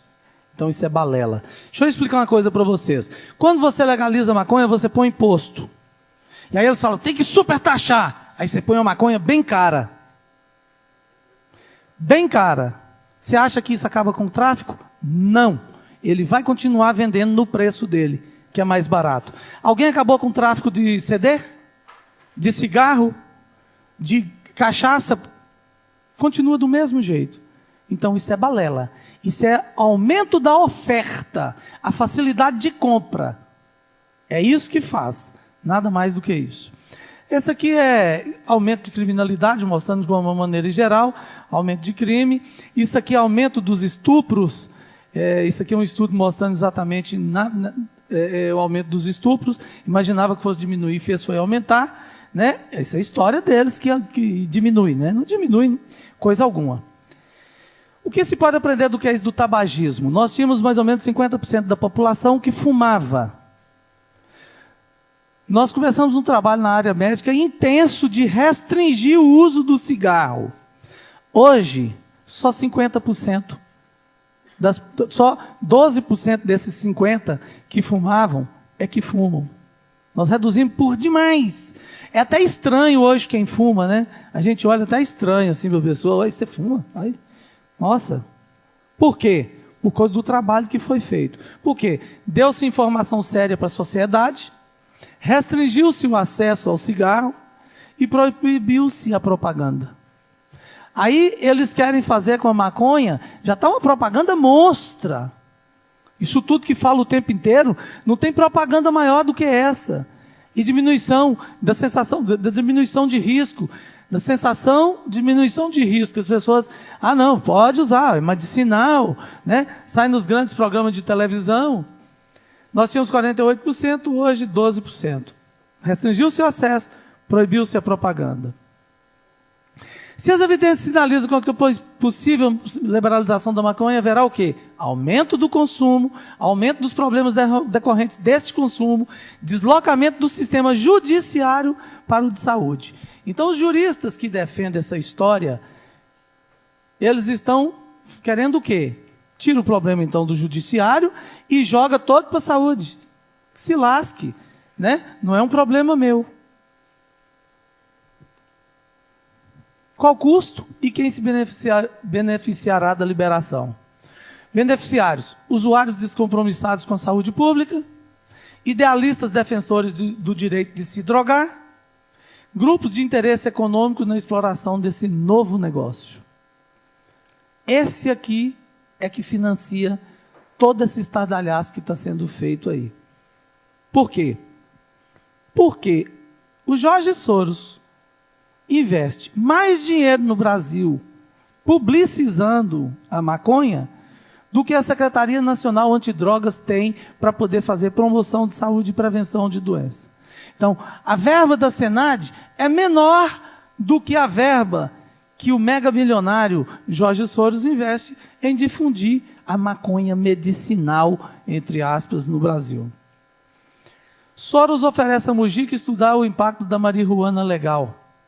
Isso é assim, quem está por trás disso é o movimento financeiro. Essa é a grana em dólares estimada de 2011 a 2018, assim, de movimentação da maconha. Esse é o negócio da maconha. Esses são os bilhões que o negócio da maconha movimenta. Nesse sentido, deixo para a plateia a tarefa de responder, né? O que é que a gente quer, onde é que vai chegar. Estratégia usada pela indústria no passado. Igualzinho, o cigarro, no passado, usou-se a mesma estratégia. Isso aqui é uma propaganda. Isso aqui é original, aqui, propaganda do uso medicinal, está escrito aqui, do cigarro. Naquela época, quando queria e usando quem? Mulher. Por quê? Direito de usar e de votar. Né? Direito de beber, direito de fazer, direito de usar droga, de se drogar. Mesma publicidade, o mesmo jogo. São peças originais, gente. Dentro dos meus conflitos ali, eu não coloquei, eu tenho MBA em Publicidade e Marketing, e isso aqui é marketing puro. Aqui, até recomendado por alguns médicos.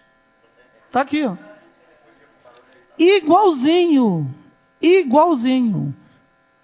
Vocês concordam que é igual? Estão fazendo o mesmo movimento. Qual que é o movimento? Direito de usar, né? A maconhinha. até recomendado por alguns médicos, uso medicinal, é o mesmo movimento. Então, mas tem médico falando, pois é, esses ganharam muito dinheiro fazendo isso, do cigarro, e esses aqui estão ganhando muito dinheiro fazendo isso em relação à maconha.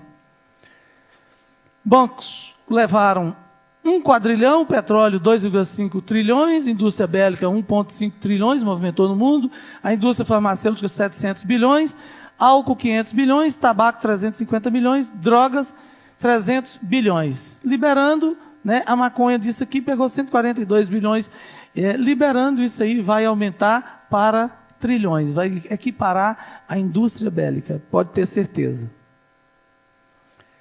Assistência, que é o que a gente precisa, com tratamento, com psicoterapia, farmacoterapia, leite de desintoxicações, comunidades terapêuticas, a recuperação do tratamento tem que ser a longo prazo, e se a gente não vê essas propostas de tratamento a longo prazo, a gente só vê essas propostas mirabolantes de pegar, tirar da rua, fazer uma internação e depois. E aí, a política do governo fala em redução de danos.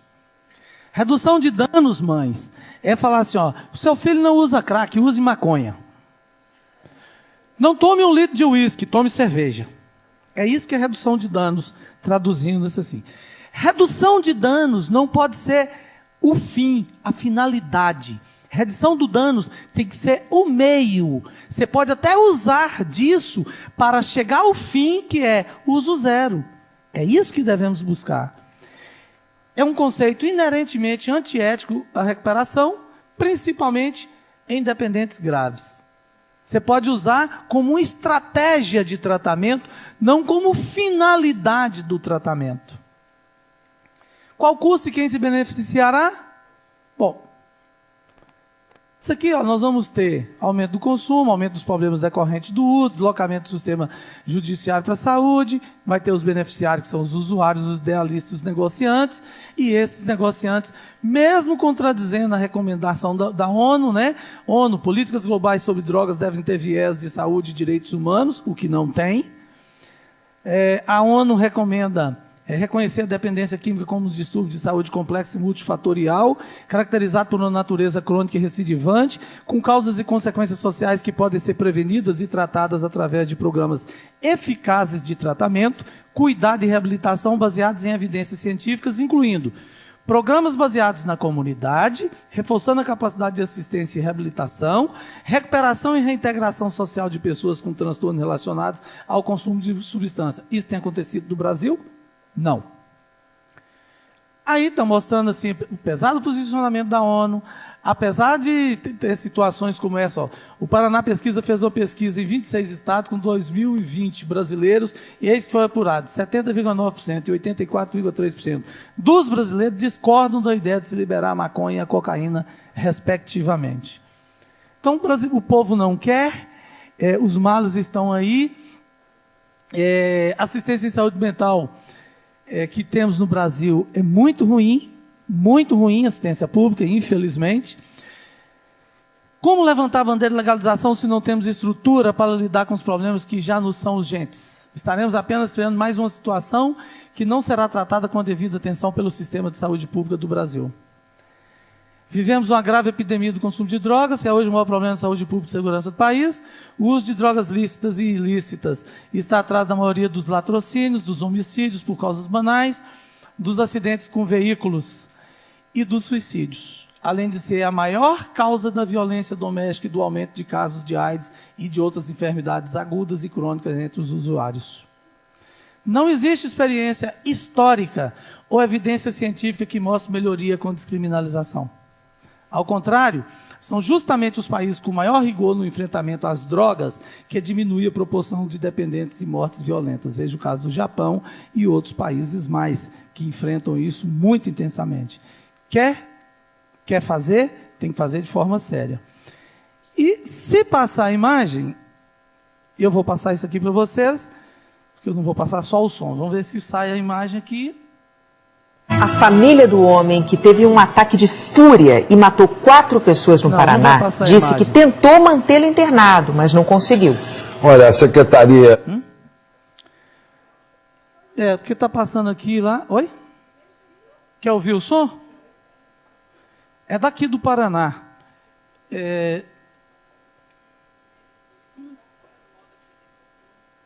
Não, ele está no modo...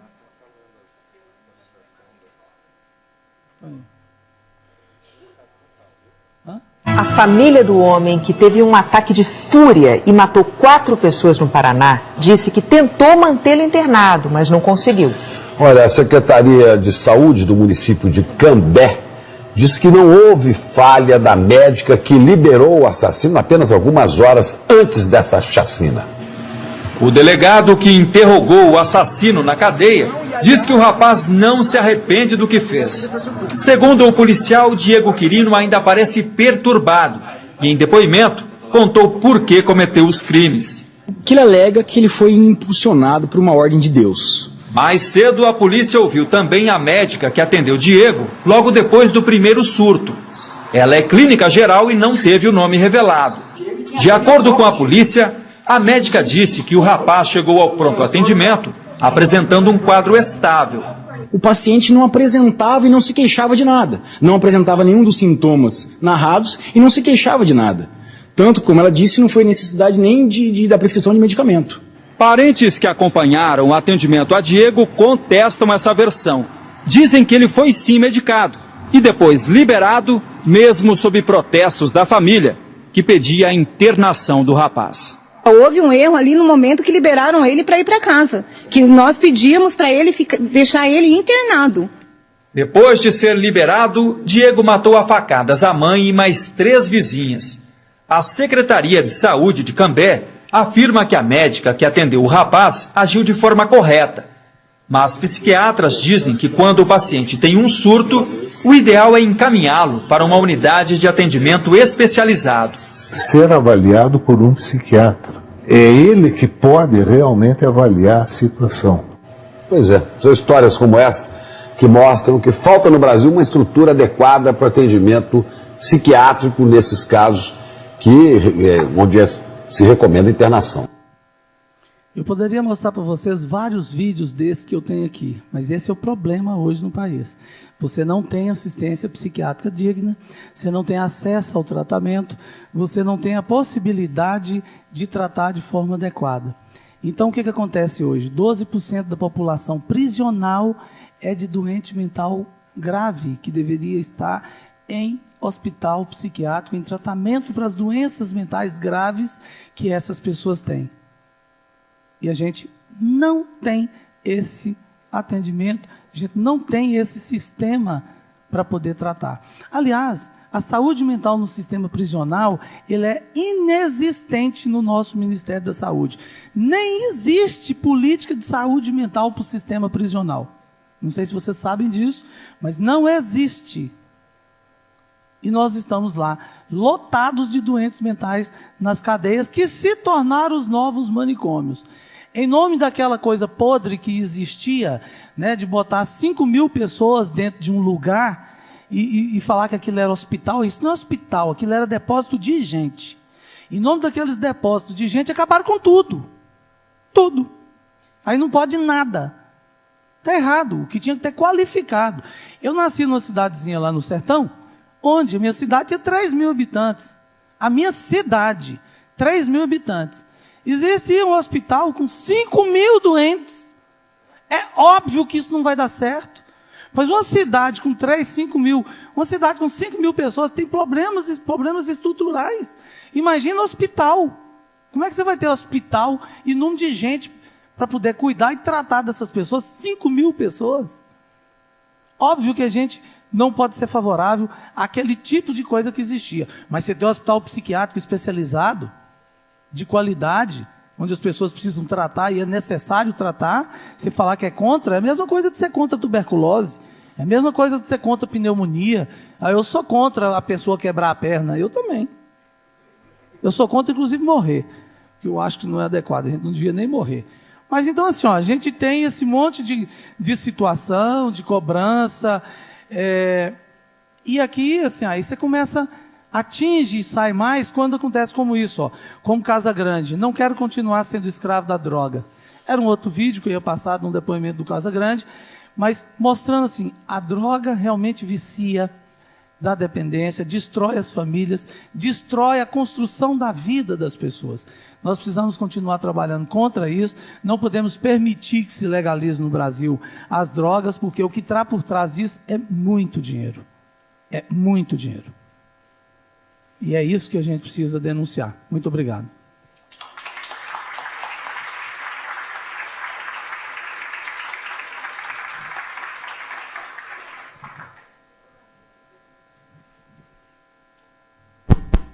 Por uma questão de ordem, então, abriremos agora para questionamentos, perguntas e debates. E, doutora Ruaro, podemos fazer aqui quem gostaria de perguntar ao palestrante que viesse à tribuna, então? O que a senhora acha? E o doutor Antônio Geraldo, então, vai ficar em mesmo silêncio ou gostaria de ficar à mesa? Depois que você me chamou de excelência, eu não sei nem para onde que eu vou.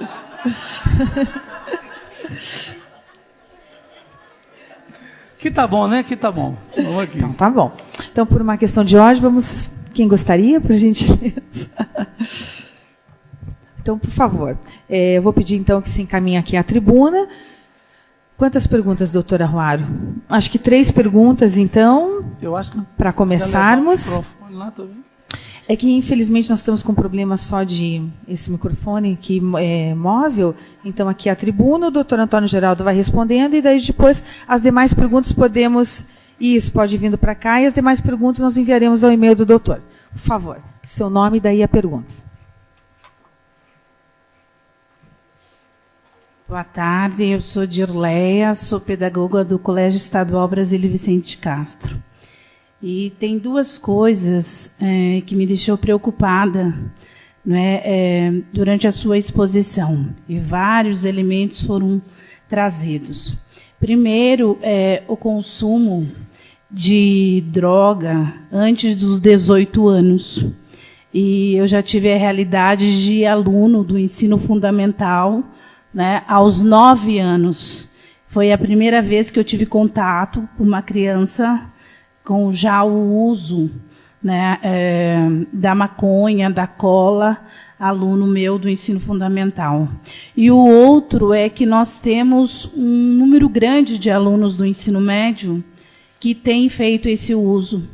E assim, penso que a escola tem um papel muito importante em relação a essa questão da conscientização, mas, diante dos fatos, fico preocupada de que as informações que têm chego e as informações que nós temos passado não têm sido suficientes. Então, como deveria ser essa prevenção, né, dentro dessa proposta de rede que o senhor colocou aí, né? E quais são os outros órgãos que a gente pode estar acionando para realmente estar se fundamentando para fazer esse repasse com propriedade? Pode perguntar que a gente responde de uma vez só. Boa tarde, meu nome é Rosane, sou pedagoga no Colégio Estadual Professor José Guimarães. Eu tenho pesquisado em políticas públicas, doutor. O meu foco não é em relação ao uso indevido de drogas, mas sim a constituição e configuração de políticas públicas, que foi a sua primeira questão quando o senhor falou das questões referentes a políticas públicas. A pergunta é a seguinte: o que está sendo configurado, se é que está, né, em relação a tudo que o senhor falou, se temos já em andamento algum projeto de lei, alguma questão referente à sociedade, como a sociedade deve se colocar, seja na inibição, seja enquanto nós somos escola, né, nós temos aqui talvez representantes de outras instituições, mas acredito que a maioria é escolas. Eu confesso ao senhor, porque a gente se sente muitas das vezes com as mãos atadas, sem saber o que fazer.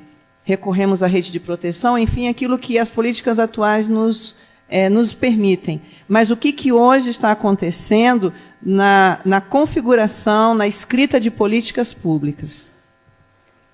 Muito bem. Se algo for acontecer, vai acontecer de agora em diante, com o novo grupo que está na Secretaria Nacional Antidrogas, e que está na coordenação de saúde mental do Ministério da Saúde. Até então, o que existia era naquele caminho que nós mostramos ali, que é o retrato da realidade do que nós estamos vivenciando. As políticas que estavam sendo implantadas no Brasil eram exatamente nesse direcionamento de liberar as drogas. Todo o trabalho foi feito para isso, continua sendo feito o trabalho para isso. Agora, nós sabemos que o grupo que entrou na Senad, Secretaria Nacional Antidrogas, vai trazer políticas públicas diferenciadas do que estavam aí. Isso não é fácil, até porque isso tem que ser aprovado no plenário da Secretaria Nacional Antidrogas. O grupo que estava lá era voltado completamente por essa coisa liberacionista, né, de tudo pode, e a questão de saúde pública tem pouco valor. E quem estava no Ministério da Saúde, na coordenação de saúde mental, durante um ano, só para vocês terem uma ideia, na coordenação de saúde mental do Ministério da Saúde, tinha 64 funcionários, não tinha nenhum psiquiatra. Aliás, tinha um médico. Esse um médico era uma geneticista. E lá, desde a terapia do abraço, né, a ensinar, estava no site do Ministério da Saúde, a como plantar a droga e como usar, existia. Ensinava você assim, beba bastante líquido quando for beber, alimente-se antes. Era o que ensinava no site do Ministério da Saúde. Então, infelizmente, essa coisa sua, dessa ausência, é porque não tem. Então, agora vai se construir nessa direção. E a gente acredita que realmente possa fazer, venha a ser diferente o que se propõe. Mas até o que tinha agora são ações de grupos. Grupos universitários, grupos familiares, grupos de promotores, e que a gente precisa unir esses grupos, na verdade. A gente precisa criar uma rede nacional com essas pessoas e trazer para dentro de um grupo como um todo, para poder agir de uma forma conjunta para se conseguir algo. Porque nós estamos fazendo muita coisa, mas separadamente. Quando a doutora Diana e a doutora me convidou lá em Brasília, eu fui falar no STJ, 10 anos da lei. A composição era assim, uma desembargadora francamente favorável, uma psicóloga que era da Coordenação Nacional do Ministério da Saúde, francamente favorável, um psiquiatra lá de Minas Gerais, francamente favorável, e eu. Eles sempre compunham mesas assim, 3-1. 3-1. É sempre assim. Eu não temo, eu não tenho medo. O que eu faço e a causa que eu defendo não me deixa ter medo. Então, faço porque eu sei que vale a pena e é bom. Mas é sempre assim, 3-1. 3-1. Muito difícil de você lidar. E isso nós estávamos no STJ. E aí, eu sou um psiquiatra que atendo pacientes há 30 anos. Aí me coloca na mesa com a desembargadora, nunca viu paciente na vida, nunca viu nada disso. Um psiquiatra que ele devia ter vergonha de ter dito o que ele falou lá, eu estou à frente da, não sei o que, antidrogas do Estado, como é que é? O Conselho Antidrogas do Estado, há 30 anos, e eu pensei, você vê, 30 anos e você não fez nada, porque Minas Gerais está o caos em relação à droga. Contando vantagem que estava à frente há 30 anos. E a vontade era de dizer exatamente isso, porque não teve oportunidade, senão eu diria, há 30 anos e você não fez nada. E a outra que estava no ministério e que ficou lá um tempo inteiro, sempre a história remota 30 anos atrás. Fala assim, e os hospitais, e os não sei o quê. Isso tem 30 anos, gente. Tem 30 anos que os CAPs estão aí. Tem 30 anos que esse sistema está aí. Mas 30 anos depois não tem o que falar?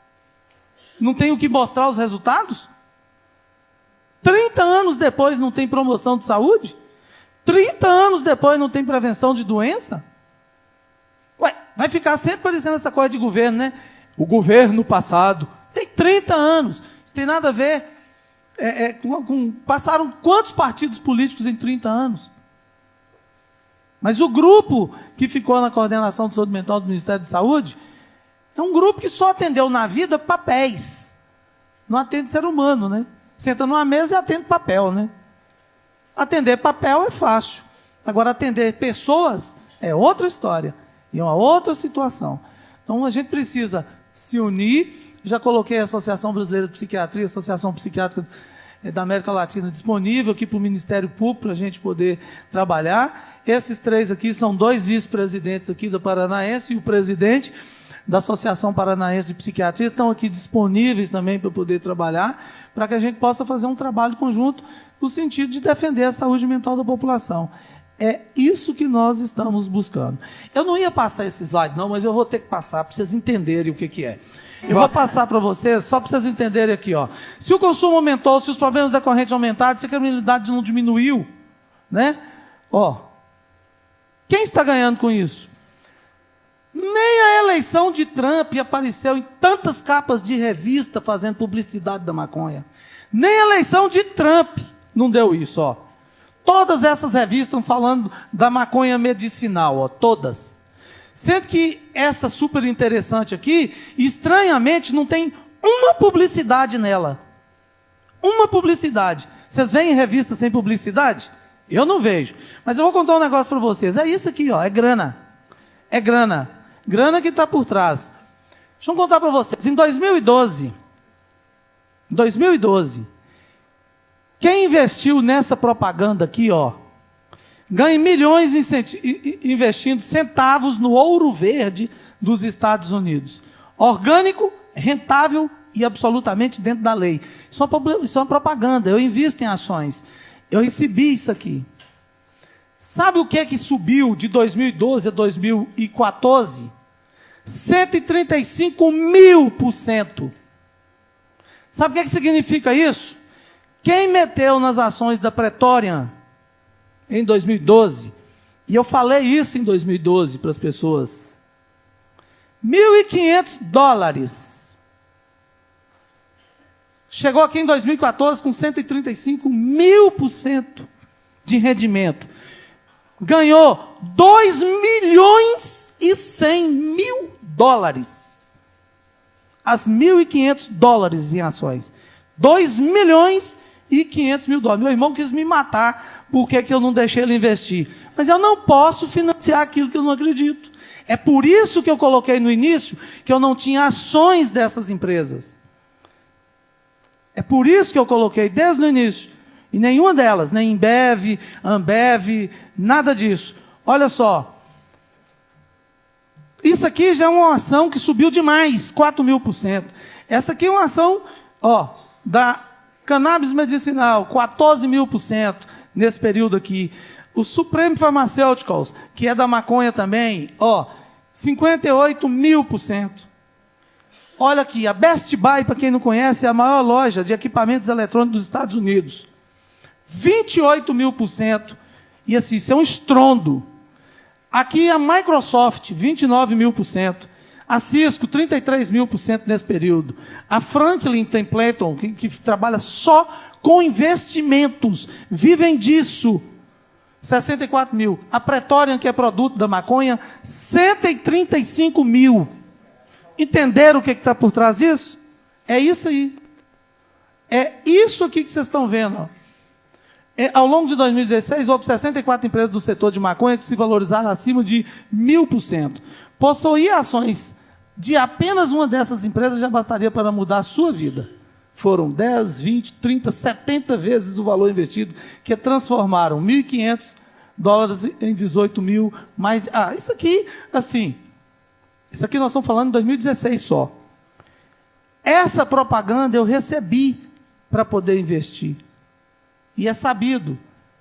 Mas a gente tem que fazer o nosso papel, trabalhar para a sociedade. Dinheiro vai ficar caro para esse povo todo que está fazendo isso. Muito obrigado.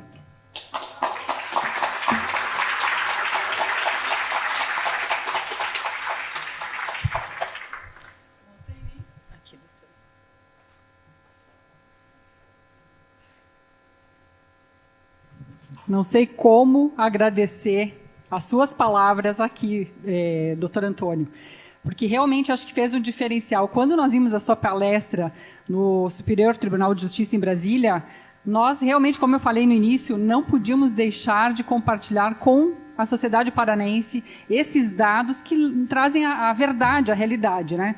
Eu gostaria de colocar para vocês que naquele evento se falou pessoas de muita competência, um ex-presidente, Fernando Henrique Cardoso, ministros do Supremo Tribunal Federal, dizendo que a política pública sobre drogas como está é uma política fracassada, então nós temos que mudar. A solução que eles estão dando, vamos tentar a legalização. Se não der certo, nós voltamos e retrocedemos. Esses dados demonstram claramente que, uma vez legalizada, esse mercado da maconha vai superar o do álcool, vai superar o do armamento e não tem mais volta. Então vai ser algo nefasto para toda a sociedade. Então é algo que todos nós temos que refletir. Então aqui, doutor Antônio Geraldo da Silva, o nosso sincero agradecimento. A Casa do Ministério Público estará sempre aberta. Conte conosco para fazer o trabalho que for necessário. Eu acho que desde o início a gente tem falado, temos que unir esforços. Essa é a palavra de ordem. Então aqui nós deixamos uma pequena lembrança aqui do Ministério Público do Paraná. Tem uma obra aqui, uma cópia de uma obra do Poti Lazarotto, um grande artista paranaense, que fica aqui uma lembrança aqui do Paraná para você levar ali para sua terra. Um grande abraço, muito obrigada.